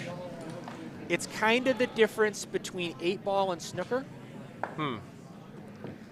8-ball, which is kind of like the quads game, you have a lot more space on the table, and where you're putting your cue ball is important and everything, but you don't have to, you're not having to adjust quite as much. Whereas in mixed doubles, it's kind of like snooker. You have to precisely position everything because you're playing the game in the forefoot. Do you think at some point we will see, if you follow volleyball now, no one plays indoor volleyball and beach volleyball. You're one or the other. Do you think you'll see a point where there are doubles specialists? So mixed doubles was originally created by the WCF. Well, more accurately, it was created by Canada, but the WCF adopted it as a way to bring more nations into curling simply because it's way cheaper to support 2 players than 4. And actually it's 2 players rather than 5 because a 4-man team has an alternate, a 4-woman team has an alternate. Joe over curls there and leaves a shot up. That's gonna be actually it's kind of almost like maybe even a deliberate guardy sort of thing. And that's okay. But then to get back to the question, Canada up until now has treated mixed doubles like a sideshow. They haven't taken it seriously. But Canada has all of a sudden started not getting medals. Yep. So you can actually see, if you frequent the message boards or the Facebook groups or that kind of stuff about Canadian curling, they're starting to talk about it. And you actually saw, they refer to this part of the year as the silly season, because with the exception of the teams that are going to World Championships, teams are basically done with their years. So especially since this is after the Olympics, teams are breaking up and reforming for next season and all that sort of thing. There have actually been a couple of Canadian pairs who have declared and said, for the next quadrennial, we're focusing on mixed doubles. So it's possible. Who are, well, I shouldn't have said anything because I knew you were going to ask me that question. But I literally saw the post on Facebook this morning, a pairing. I mean, it wasn't like the Jennifer Joneses or anything like that. But okay, so let's break up the mess. So that shot by Scott was pretty much a let's hit the pile and see what gets left. We're now showing you sheet D because D is getting ready to throw hammer, I assume. Yellow is lying 2.5. Yeah. I don't know if that third yellow is, I think the red's 3. I'm not 100% certain though. Yeah, this was an end where at one point there were 6 yellow rocks in play to 0 for red. 2 of those yellow rocks were guards. The last 2 red shots have shaken things up a little bit. That's why one of the guards is now red. That's why one of the shots in the house is now red. Okay, so Kurt has hammered, is attempting to figure out what the heck to do with this, right? Right. And center guard promote, maybe? Perhaps. That's with that broom, that's all he's calling. Yeah. He's got to be trying to pop his red onto that yellow on the center on the button. Yeah, because it's either that or the angle raise. I don't know if the angle raise all right, is there. can we flip back to B real fast? Because Joe Rockenbach's throwing his hammer. Hammer or his? I'm sorry, it is not shot? his hammer. There is another red stone to come. Never mind. I'm sorry, my fault. I took a quick nose count and didn't see a red stone, but it is there. Joe is basically attempting to put a second one in, though, to basically execute the force again. Or maybe even keep one if he can put this in nicely. If that stops right about there, he might have liked that another couple inches to the right, but that's not horrible. Basically, Dunnam is gonna, unless he thinks he can chip that red out or that yellow out from the left to right, which is questionable, he's gonna have a draw for 1, and that's all he's gonna have. All right, what happened on sheet D? Kurt did not make that shot. It looked for a second like it might actually go in between a couple of rocks and scoot in there. That was a very narrow port, so he wound up not getting through the port or promoting his own. So that is, I believe, a steal of 2 from the angles that we saw. Looked like a steal of 2 for yellow. Which would make it 5-4 in favor of the Print Army. That's right, coming back from 4-0 down to 5-4. Okay, all right, so judging from the line here on sheet B, it appears that Scott is in fact going to attempt, no he's not, you're absolutely correct. He's doing a tap to the button.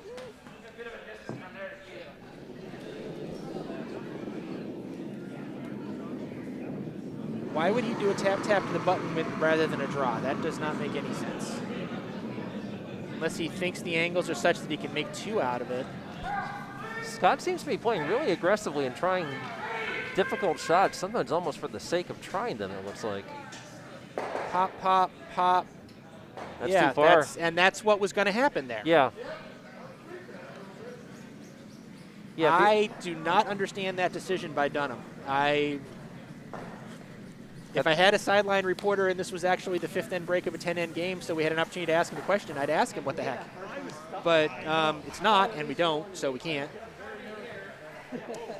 Now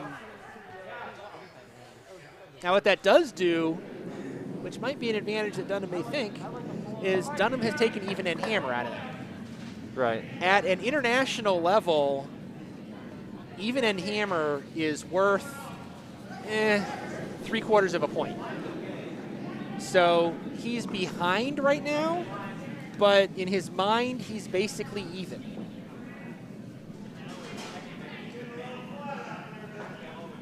Quick update on sheet C. Old Bay Margaritas front end of Topper Waters and Michael Fry essentially put some center guards in a perfect line and buried one nearly behind it, and after all that, it's still there. And also one bumped over to the side of the house, and Alex Madsen just came up way short on a draw attempt to the 4-foot. So I believe that is a steal of 2 for Old Bay Margaritas. So that would put them up 6-1? Yep, yes it would. Okay. Our game on sheet A has hung a 5th end score. It was a 1 for yellow. Murder Kitty Glitter Blood, which puts them down 4-2. Okay. Update on sheet D, that was actually a score of 3 rather than 2 for our team from Portage. So that's 4-3? 6-4. 6-4, I'm sorry. Yep. Yeah, I wasn't quite sure from our angle whether that was 2 or 3. It was 3. 6-4 in favor of the Parental Army, correct? In favor of the Parental Army is correct. I have no idea what happened to that rock that was just thrown on sheet B. Something went horribly wrong. Yes. All right, so I'm just taking a second, taking a look here on clock. We have about 40 minutes left in the draw. All of the teams are on their 6th end. That is not true. Sheet D is just starting end 5. Is that correct? That is correct. Okay, so sheet D is very likely to only be playing a 7-end game. Yes. Yeah, they've had some pretty complicated situations over there. Right. But that will matter in terms of strategy coming down the end. Basically, the 5th end is the fifth end is the new 6th end. You are now playing for odd ends rather than even. Exactly, which evens, yeah. does mean that Kurt Medland and the From Away have the final end hammer, and what advantage that may be. What advantage may that be? Don't know. Meanwhile, on sheet B, nice lead play there from Naomi. Joe Rockenbach has played these. I mean, this is straight out of the international book of how you play without the hammer nowadays. Mm-hmm. You get a guard up front, and you put something in the top 8 foot behind it.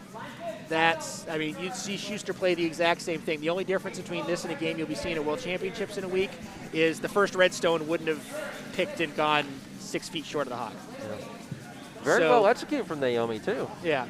So now Dunnam is doing the next thing, which is you put the. So this is playing exactly like the typical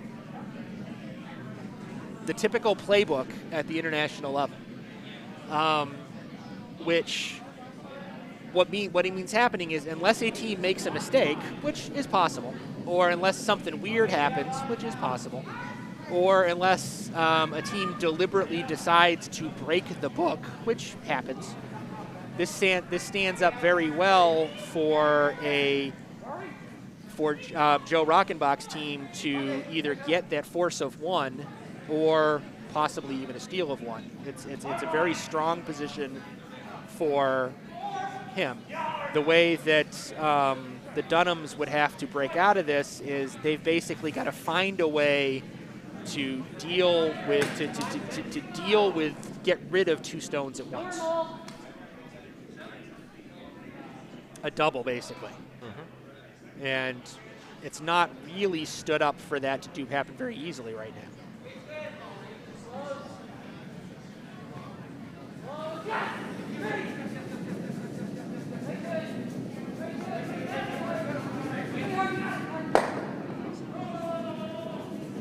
Like a shot like that was exactly what they didn't want to do. So now Joe can choose to kind of freeze one on top of that stack. Yep. And as soon as if he has Jamie freeze one on top of that stack, now you can start. Even if the 2 guards get dealt with, you start walking stones back. It's a very strong position right now for yellow.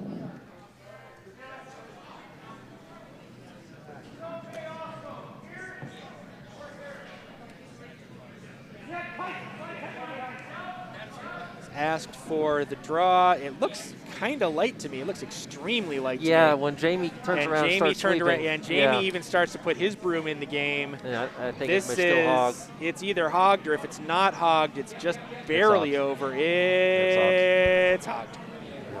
Okay, so both teams have had one fail stone this end.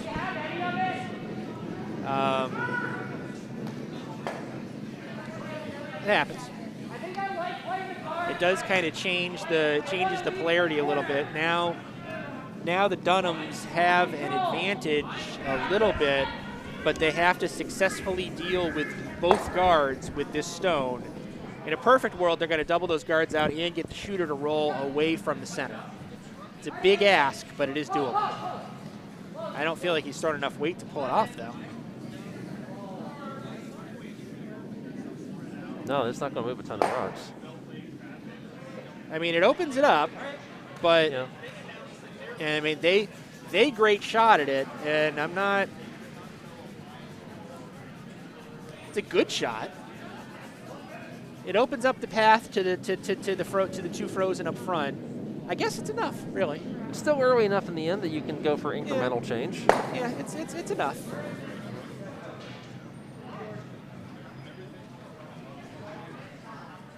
So I believe Joe called to put the guard back.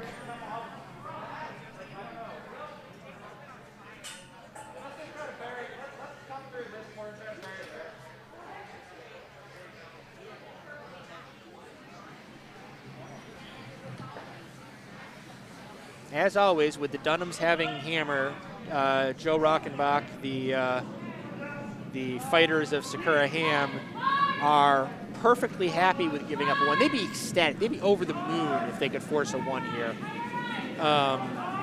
If they could steal, that'd be even better. And a 2, it happens. It's not great, but it happens. That was a nicely placed guard. Kristy again has that weight. Kristy's got her game. Yeah. I don't think she's missed one yet, other than the one that she threw that hogged the first one there, and I don't know if that was.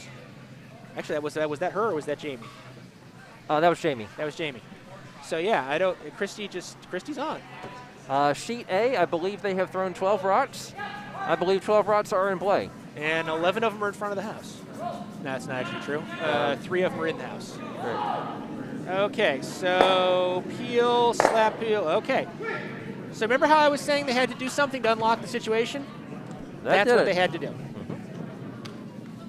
So now Joe has to quietly swear to himself and then say, okay, that was nice while I had it, now what? He's wondering, does Kristy have a bullet? Is there space? That's why she needs a bullet.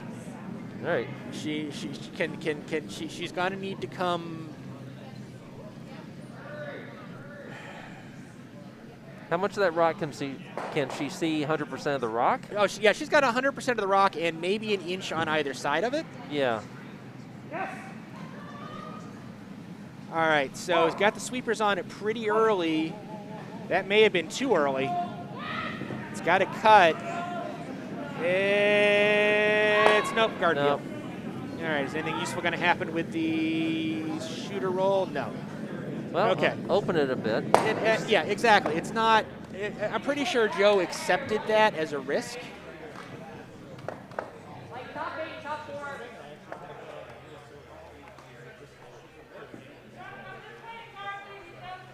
So pretty sure Scott's looking to draw another one in there, or maybe a high guard, or not high guard, high scorer kind of thing. He wants to put some coverage on his existing stone for sure, because it is now exposed. This stone is heavy. It's definitely not a guard. We're playing a tap of some sort.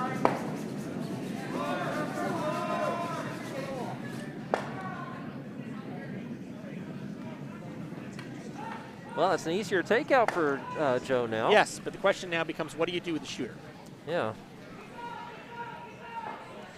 And the answer is, it appears, you try to get it to roll behind that other red, which is probably the correct answer.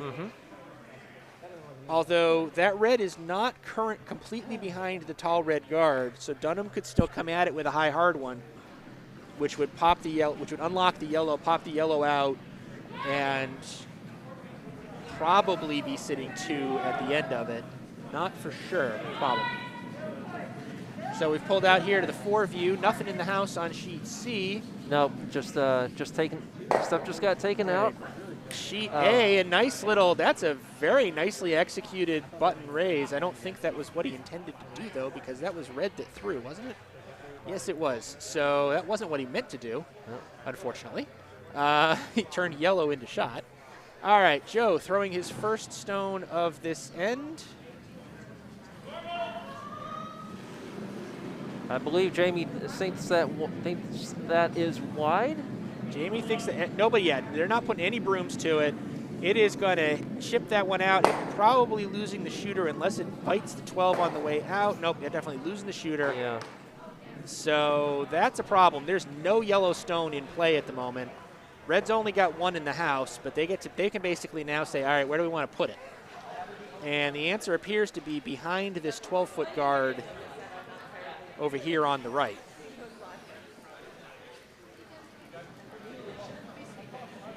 Which strikes me as a play for 2. I don't know why. I don't know about that, but that's. All right, where are we? All right, Scott Dunnam settling into the house, preparing to make a decision on, or preparing to make his delivery rather. Like I said, he's attempting to throw something pretty much on tee. Get it over behind the edge 8, or the edge 8 corner 12 guard.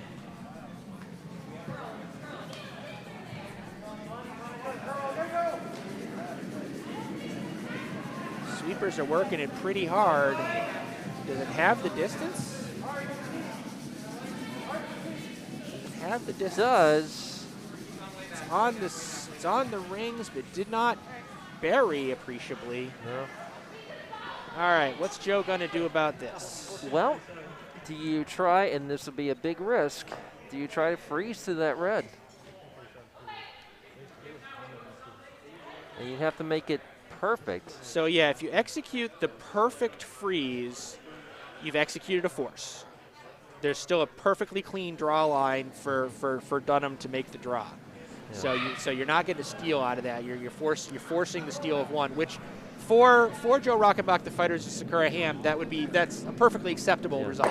Now the bad news it does look like what they're throwing, but you have to be perfect. Yeah, and the bad news is that if it's not, you've given up a shot for 3. Yes. And a pretty easy shot, more or less, almost certainly, because if he's not frozen, that's easily picked out. Yeah. All right, we got a 6th end on sheet A. Lots of granite moved, but the result was just a 1 for yellow, so that makes it a 4-3 game after 6. I'm sorry, after 6, not 7, right? Yeah. Correct. Okay. Sorry, I saw the end 7 on the scoreboard. All right, Joe has released his stone, and this is light. He's got some beefy sweeping on it, but I don't know if it's beefy enough. This might roll to the outside. No, if it gets to the stone, it's either nose or inside. Okay. Too much contact. I actually thought it was going to be light, so too much contact. Are they second shot? That's a fascinating question. Yeah, I believe they actually currently are. Okay. But they're completely, there's nothing keeping it from getting chipped out. Yeah. There was too much separation there. I feel like they probably had to sweep it for line, because otherwise, like you had said, they were going to pop it on the outside, and that was going to be useless to them. Right, and so then they had to sweep it too much. Yeah, and that's put too much energy in the system. Okay. So as long as Scott Dunnam catches half to a third of the front of the stone, it'll be fine. If he feathers it too light, there's a possibility he won't put enough. His shooter won't stick around. If he noses it, he could conceivably jam and maybe even give up a steal of 1. So Joe he put a stone in a place where it creates some risk, but it's not a hard shot. It's just a shot that, there's a chance that things could go well for him and wrong for Scott Dunnam. All right, so Dunnam is delivered.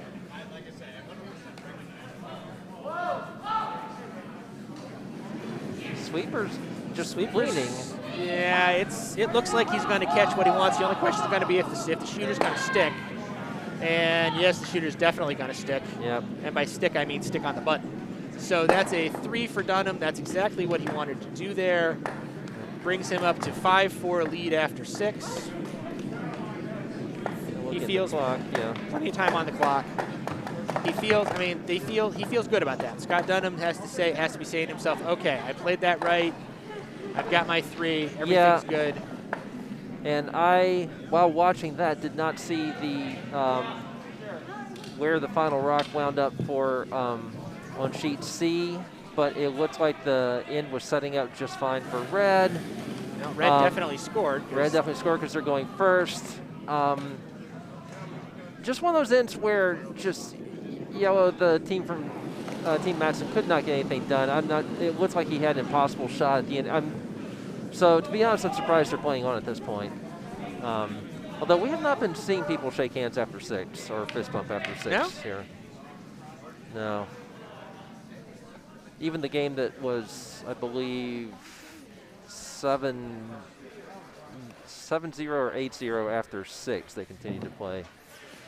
This one, I think, they have not hung the score. Looks like they're thinking about it now. Coming up now, red 1. Red 1. Oh, okay, so 6-point lead, 7-1. Yeah, so there's whatever happened, there was a good damage limitation shot. So, but I've gotten a bit more interested in what's going on sheet D, and they have played this end fairly quickly. This 5th end. 5th? Yes. Yeah, 5th. My goodness. They are a full end behind. Yeah, Or at they least are real close. not- Actually, they're sneaking up on 2 ends behind, aren't they? Yeah, they are going to get. They'll get into 7 because they get 25 minutes left on the clock. Yeah. So they'll get to throw 7, but they are definitely behind the curve. Yeah, and I don't think Kurt's hammer did what he was hoping to do. Was that a steal of 2? Unfortunately, George Shirk was standing between me and the house. I can't tell you. George.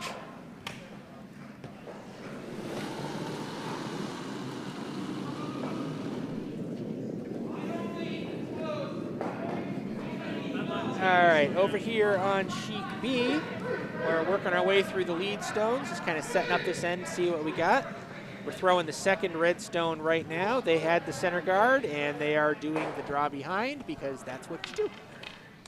Kurt just came over to take a look at the clock to see how much time they have to continue this. They did hang up the score. That was a steal of 2 for yellow. So what am I at, 8-5 now? 8-4? Yeah. 8-4, ouch. So yeah, they were up 4-0 in this game, And and have given up 8 unanswered. things have gone pear-shaped, as they say in England. Not sure why. Because pears are a tasty, tasty fruit. That's right. All right, fighters of Sakura Ham throwing their second lead stone of the end. Sweepers are just getting on it a little bit. They're basically looking to do a little bit of tap action on that stone, that red stone. And by tap, I think I actually mean takeout.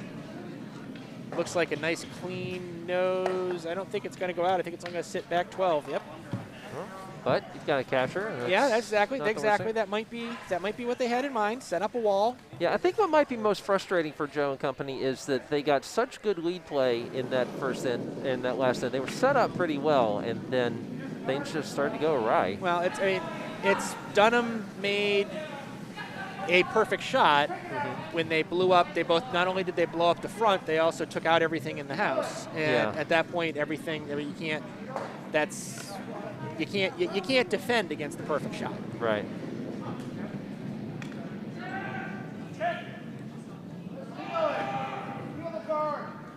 So now what Joe's trying to figure out for his team is how he can either, he's got 2 options. He would take a blank and be coming home with the hammer down 1. That's fine. Or he has to get 2 and be coming home without hammer with the lead. What you do not want to do is you do not want to take a 1 here to be coming home tied without. Yeah. Nor do you want to give up a steal because then you're coming home, yeah, you've got the hammer, but now you're down 2 or more. So Joe's got to try to figure out a strategy for a 2. This is not how you do it, though, because he's going to clip off the guard. He's not burying behind. He clipped off. It's not setting up as well this end as the last end set up. On the other hand, the last end didn't work out so good, so might be a good thing. Reverse psychology. There you go.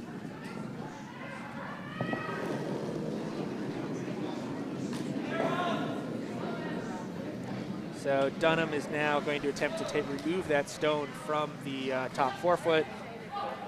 Dunnam is relatively happy to lose the shooter. He'd rather stick. He does. He does. Yeah. Spins over the side, doesn't quite get behind the cover, but does stick around.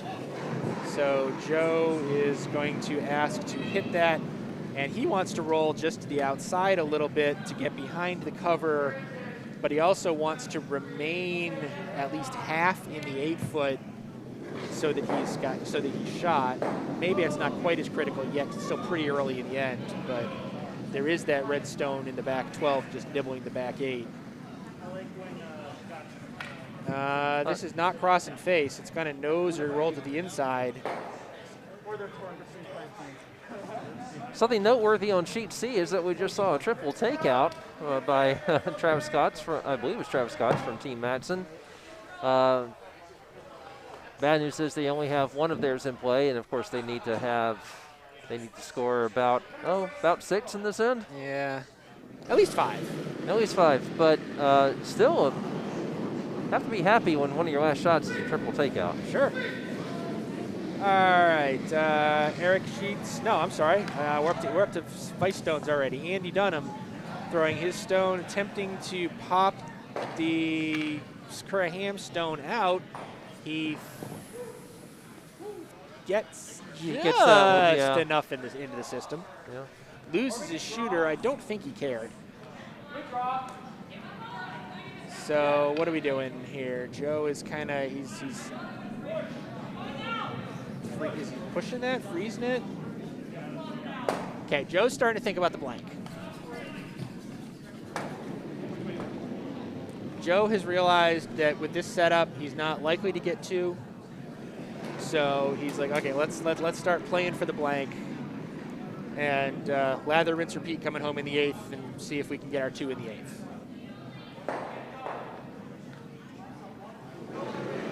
And of course, remember there are ties in this, so yes. So being up 1 without actually puts 2 halfway decent results on the table for you. Has Kristy made this shot? It's gonna be close. He's got the hit, lose the shooter. Yes. Good shot, absolutely. Kristy. Well done. Kristy continues to be dialed in today.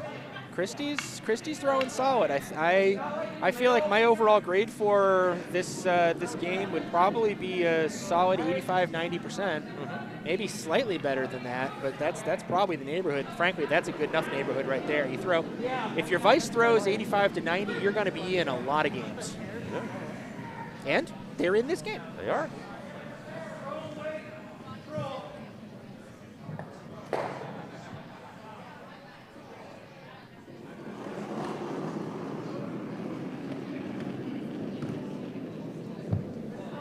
Just a reminder for those of you who may not have been here at the very start of the thing, this is a pool play modified Swiss system 4-game, mostly round robin. I say mostly because there's 6 teams in a pool, so you're not going to play everybody in your pool. You're going to play 4 of the 5 other teams. Ties will stay as ties. At the end of those 4 games, the pools get, ordered based on win-loss and then head-to-head between pools. There was a draw shot challenge done earlier, if necessary, as an ultimate tiebreaker. And then there'll be an A, B, and C event that the top 3 teams from each pool will seed into depending on their results. Both of these teams here on Sheet B won their first game, so they're starting out with a pretty strong position. On Sheet D, I don't know what happened. If someone may have Somebody delivered the wrong color. Someone threw the wrong color. Yes. Yeah. It happens. I was wondering why red was trying to take out red. Wrong color stone. It happens. Yep. And there's no penalty for that. You just bring the right color stone back, you replace them, move, carry on. No big deal. Yep. All right, Joe's asking for this stone to come in. Kind of wanted to get to a freeze-ish, didn't quite get to a freeze-ish, but did get to a position where a hit on it is risky. So that's useful for him. Yeah. All right, most of our games are here in well into the 7th end, the exception being Sheet D, where they're still playing the early stages of the 6th. They're up to vice. They're now up to vice stones from here. All right, so they're only pretty much one whole end behind. Yeah. They could still conceivably get 8 if they really picked up the pace. There's just now 17 minutes on. Yeah, that's. It could be done. It could be, but boy, It ain't they'd have likely to. It's not likely to. They'd have to really start flinging routes around. Yeah. All right, Scott Dunnam looking at his first stone of this critical 7th end. He's looking to chop Joe's, the Fighters of Sakura ham stone out of play. He probably wants to roll over the other side of the sheet, but do keep the shooter around just to complicate the situation a little bit. He got the push sweeper on it pretty quickly as though he's concerned about the line. I see why. He is not past that top guard. He is on that top guard pretty harshly. Now that does open that stone up. So now Joe has an interesting choice. Does Joe split the house or does Joe guard? He splits the house. He has to split the house. I think, yeah, you'd think so. Because if you split the house, you open the possibility for a 3 if red misses something else. And also, it would be very difficult for Scott to not leave him a shot for 2 if he successfully splits. Yes.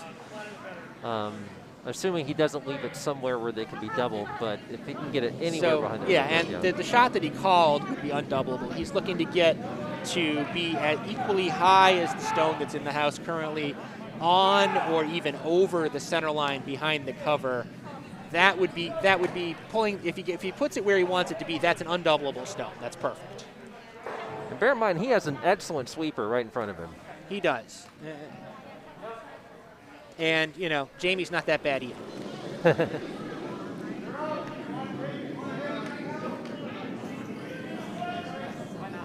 Jamie took a quick look at the stopwatch and then put it back in his pocket, so I think he's happy with it. They're doing a little bit of work on it, but it really feels more like tuning than actual sweeping. Yeah, it was just a little touch. Might be a little hefty. It is a little hefty, but I don't think it's so hefty that it's a problem, at least as long as it stops here soon. Oh, on the button. Is it? Probably not doubleable. I mean, doubleable, but not. One of those things where if you make that shot, you deserve to win. Yeah. Dunnams have this in their shot bag. I don't. I would not look at this as a double possibility.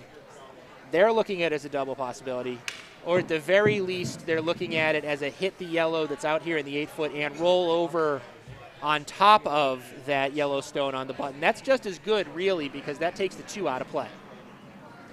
So if they can if they can freeze to that yellow rather, after taking out that first one, that's just as good as a double. Well, this is beltway weight. It's throwing with some steam, that's for sure. It is. All righty, it's come in. It's definitely got the hit. What's it going to do with the roll? It rolls over. It taps. Who shot? It is Yellow's still shot. actually. That was not what he wanted. No. Because I mean, Joe's got a draw for 2. It's not an easy draw. It's not a trivial draw, but it's a draw. Hey, do you go for the hero shot? Try and ship that? No, you can't ship that out and keep not. it sure. The answer to your question is no. Shut up and sit down. Hey, I need to stand every once in a while. So basically, Joe's looking to put this on the button. On the plus side, he kind of knows what button weight is because the one he just threw is that. The weight he just threw on his last stone would do the job perfectly adequately. So pretty much guarantee about half a second after release, Jamie's going to look at the stopwatch in his pocket, And we'll know right about now.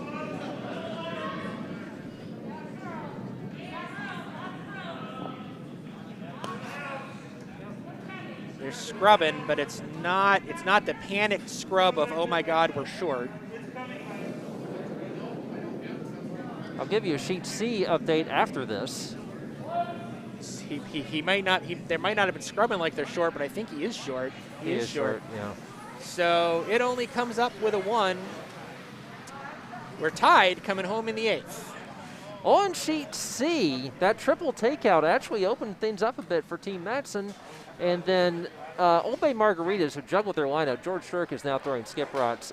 He whiffed on his last shot, but then Team Maxon Alex Maxon just whiffed on a shot for 4, which would have made the last end that much more interesting. But they'll be coming home 7-4. Yeah, I would say 7-4, 4-7 without hammer is not where I would want to be. It's a problem. It is. Yeah. It is less than optimal. Yeah.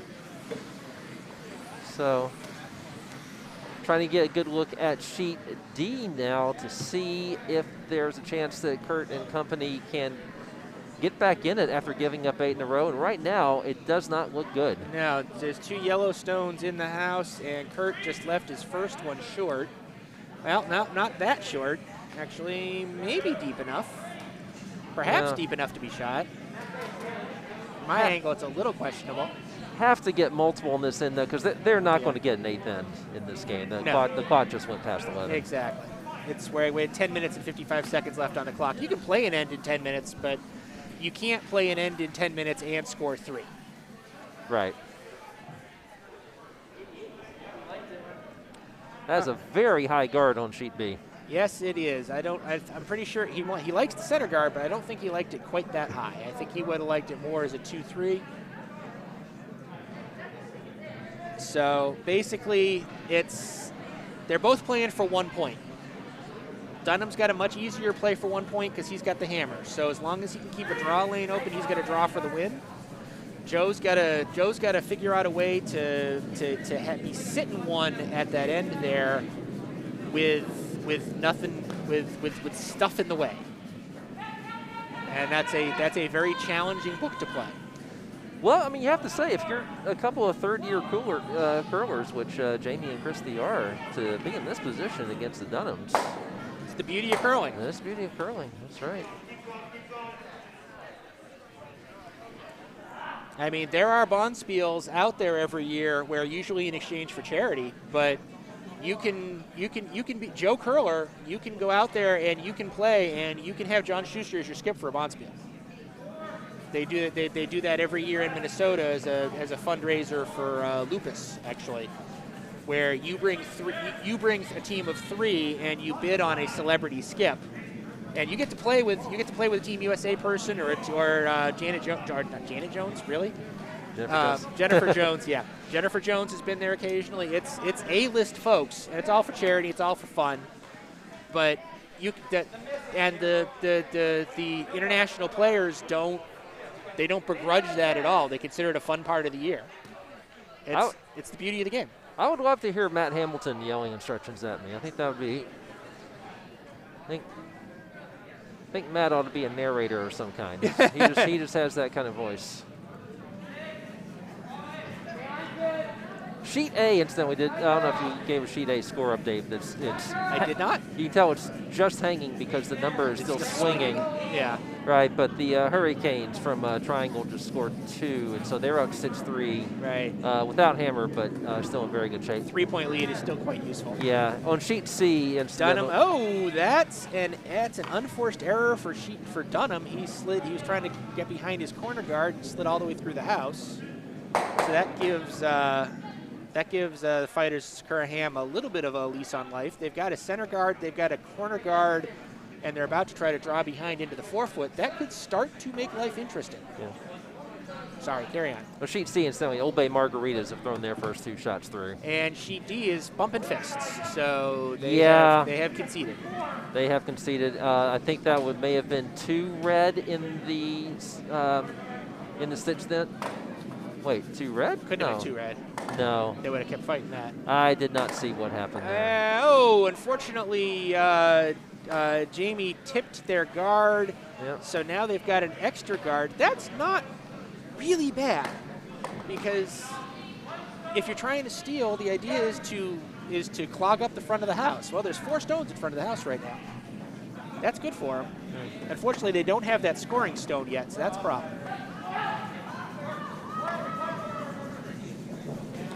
Dunnam's throwing there next, and now that we're out of the free guard zone, they're just going to peel some stuff they're going to peel. That's. Yep.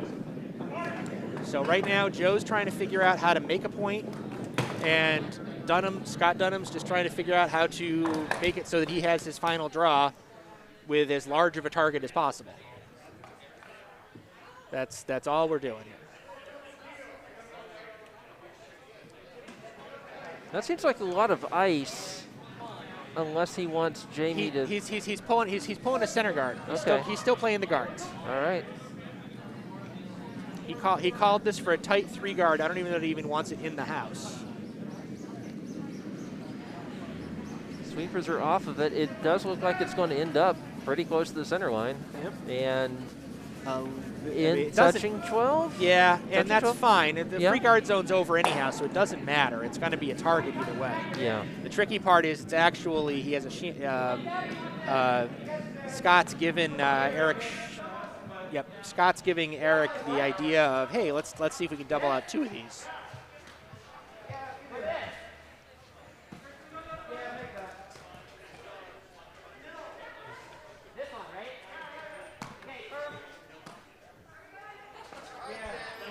I'm going to endeavor to get a final score from D.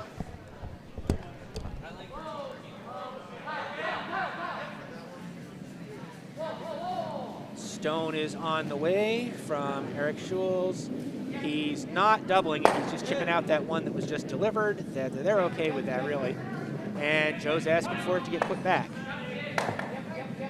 Basically, right now, what Joe's strategy appears to be is to just keep those 3 guards on the center. And if he gets an opportunity to tap one of them into the house, great. If not, at least he's made he's made Scott Dunnam's last draw a little challenging. But at the moment he'd be giving him the full house. He's probably going to get something in there eventually. Okay, can I slip in sheet D real quick? Absolutely. Kurt did score 1 in that last end, so which was not enough. Not enough, and so that was enough for them to shake hands. They said down 3. No, we're not going to do it. Okay. So 8-5 will be our final. All right.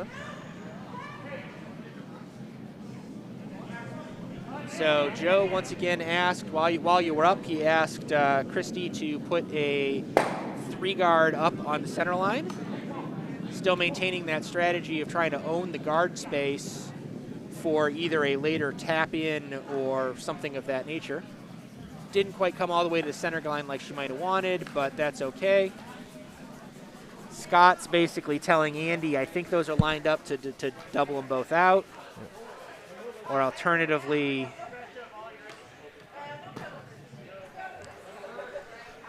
I'm not sure if he said I'm concerned about chipping that off the other one into the rings. We're about to hit our time limit, but it's irrelevant because all our games are in the 8th end. Yep.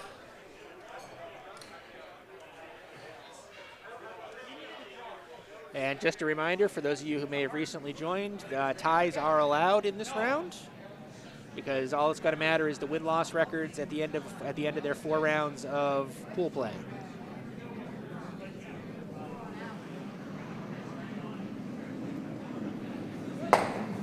All right. Andy Dunnam's stone is on the way. They're looking to do damage to the guard pile. They've got 1. That's all they got, was just pulled 1 out. Kind of spun over to the side there. That's kind of not relevant. What is Joe going to ask Kristy to do? Is he going to commit to going back in, or is he going to bring it in the house now? He's bringing it in the house now, or is he? He's considering. He's calling for that guard again. No, he's not. He's becoming indecisive. On sheet A, triangle in a tiny bit of trouble here. They just just knocked their own out. Left the shooter, but obviously didn't accomplish anything, just replaced their own rock. Going with one sweeper here is Murder Kitten Glitter.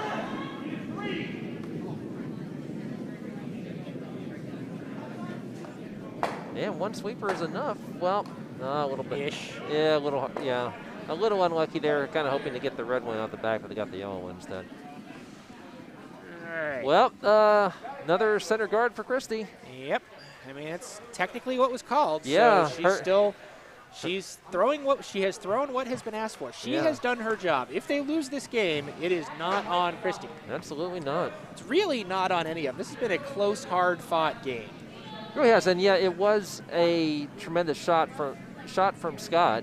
Yeah. That made the difference in their the end where they got 3 in that 6th end. Yeah.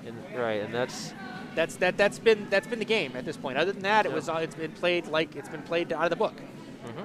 It's been a beautifully well executed game by both teams. Have they been all scoring 100%? No, but they've been in the neighborhood. A question is being asked if we know when or how long Gary from Brooms Up will be at the club tomorrow this weekend. This weekend, I will try to find out for you before we go off the air. So, so much for guards. 3 rots going out of the way. My goodness. Well, and Joe basically just had to turn around there and go, yeah, okay. Well executed. Actually shakes hands with. Nicely done. Yeah, that was not a concession shake, but that was that game recognizes game kind of thing. Yeah. So now the end game becomes much more straightforward. A second world-class shot there from Scott in this game, and that's the difference in this game. Yeah, I think you can't defend against that. Yeah, I think shot for shot the rest of the way, it's been even, maybe even slightly in Joe's favor, but Scott has just come up with a couple of shots that only elite players can make. Exactly. So it's very likely that the final score of this is going to be 6-5 for the fighters of Sakura Ham, and there's no shame in that.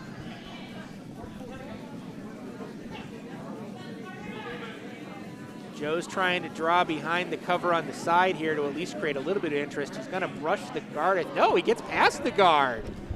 But it's going to be too heavy and slide out, I think. Yes. Oh, poo. He deserved a better outcome than that with that shot. Oh, well. So does this change Scott's strategy at all? No. No. Scott's going to put something in the house in front of the tee. The answer on Brooms Up is 11-7 tomorrow. Thank you. And there you go, John. All right, so what Scott's going to do is he's putting something on the other side of the house in front of the tee. Probably full 8-foot is probably what he's really looking at. He wouldn't mind biting 4. The only thing he wants to guard against is going beyond the tee because he doesn't want to give Joe anything to freeze to create a challenge. And he also doesn't want to be so high that Joe could conceivably sneak in behind it and be shot. So he wants to be basically in that full 8-foot, maybe just barely touching the 4-foot, over here to the right as far as he can reasonably get. And that's perfectly fine. Okay. So all Joe has is exactly what he just called. He needs to inner corner freeze that so that he is shot, and it has to be a perfect freeze. Mm-hmm. I don't just mean a good freeze. I mean it has to be on it in exactly the right spot. There's not even an inch of he doesn't even have an inch of range. There's a 1 square inch of ice that Joe can put his stone in and still have a chance to win this game. Basically a tasty freeze. No, tasty freeze is not good enough. We're talking full-on Brewsters. Right. Sheet C, I can't tell what order they're playing in now because it looks like they've maybe changed it again. Maybe that's Randy down there. This end Yellow has put a lot of rods in place, so now Randy or whoever's shooting has to take out one of these or this will be a tie. Now, granted, he can hit any of them out, and that's fine, and he's going to make contact He's with going to one. make contact. Yeah, and so that's going to be a score of 1 yellow? And Yeah, one yellow. 1 yellow, but not And enough. Joe got the weight right, but the line was just, remember how he said he had a 1 square inch area? He didn't get there. He unfortunately is a little bit too far to the right, so Dunnam is lying 1. They don't even have to throw the last. Right. Goes down as a 6-5 win. That is a 6-5 win. All right. So that does not wrap up our play. We're still rolling on sheet A. We got a couple stones to go over there. So can we get over here and see the home end on sheet A, just to see what's going on? Boy, we chose a good time to come to sheet A. So Murder Kitten Glitter is down by 3 with hammer, currently lying 1, in a position to potentially put up a large number. I don't even know how large it is. They're throwing their first of 2 skip stones. Red's going to have 1 response here. The theme of the day has been rocks in play over there. Well, that's what they've got going on here. If you like rocks in play, you must like this. Stones coming down. And it is, where it got. There we go, overhead of the house. Yeah. Red is still lying 2, lying the second rather. Yeah. And that's enough. That's all they have to do is hang on to that, and they'll hang on to the win with their last stone. But in my opinion, based on what I'm seeing, yellow would, as the situation lies right now, yellow could have a shot where they could potentially use their existing stones to clip that out. I'm going to go see if I can get a little bit better view on it.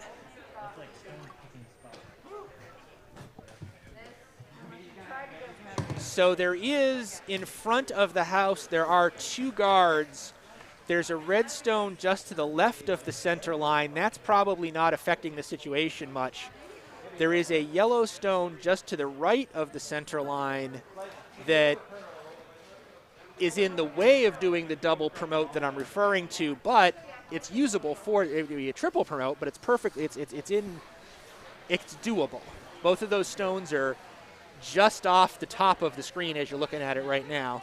Looks like the call is a draw. Well, this is Red's last stone. Yeah. So they're looking to guard up to try to take that triple promote out. Yep. Because really, the triple promote is not complicated if you can get to the nose of that first yellow. That yellow guard, if you can get to the nose, the rest of the physics works. Okay. Hurricanes, that was the first time. The Hurricanes, Stone yeah. is on its way in. It kind of looks like it's going to do what it wants to do. Well, What does the line look like that now? is a fascinating question. I'm not sure of the answer to as of yet. It moved that yellow stone over. Okay, so it's now no longer a nose hit. You now have to hit that top yellow just to the left of the nose. I mean, I'm talking a hair to the left of nose. So is this a shot for the tie? Okay, if that promotes into that, Or no, actually, it's a shot for a win. Conceivably the win. It's a shot for 4 or 5. Okay. Piece of cake, right? Sure. Yeah. I mean, that's all you really want out of curling is, the triple promote to score 4 or 5 for the win, right? I mean, sure, although I point out that that's not what they're looking at now, which confuses me. They might be thinking it's an easier play to come in and hit off of that. There's certainly nothing in the way of that. So, okay, simpler shot. So instead of doing the straight run back triple, what they're going to do is they're going to do an in-off off the yellow stone that is in the 8-foot bisecting the tee line. Can we go back to the overhead, please? They're going to come off of that yellow stone that's bisecting the tee, attempting to roll over to the right and nudge that red. They need to nudge that red. If they nudge that red, a foot, they win. Okay, let's see how that goes. Jennifer Jones would make it. Murder Kitten Glitter, sure. Murder Kitten Glitter Blood, Skip, Brian Stewart in the hack. Stone is on its way. It's got some juice. Sweeper's on it a little. I don't really know what effect you're going to have on this speed. Trying to hold the line. It's got the first part. It's got the second part. That's a 3. That is a well-earned tie. Wow. Oh. Did they need to measure the last one? I don't know. Can I get the overhead? I have the wrong overhead. They're evidently not, because they're pushing stones. Okay. I'm 95% sure that was a clean 3. Yep. So a well-earned tie between the Hurricanes and Murder Kitten Glitter Blood. Exciting last shot to wrap up our draw. We are done here. Theoretically, we're back in 9 minutes. I'm going to guess it's probably closer to 15. Oh, boy, do yeah. I certainly hope so, because I need to hop into the chair to operate for the next one. Absolutely. All right, so thank you very much, everybody, for the Potomac Curling Club. We'll see you again in about 10, 15 minutes. Thank you, Alan and Michael. See you for the next one.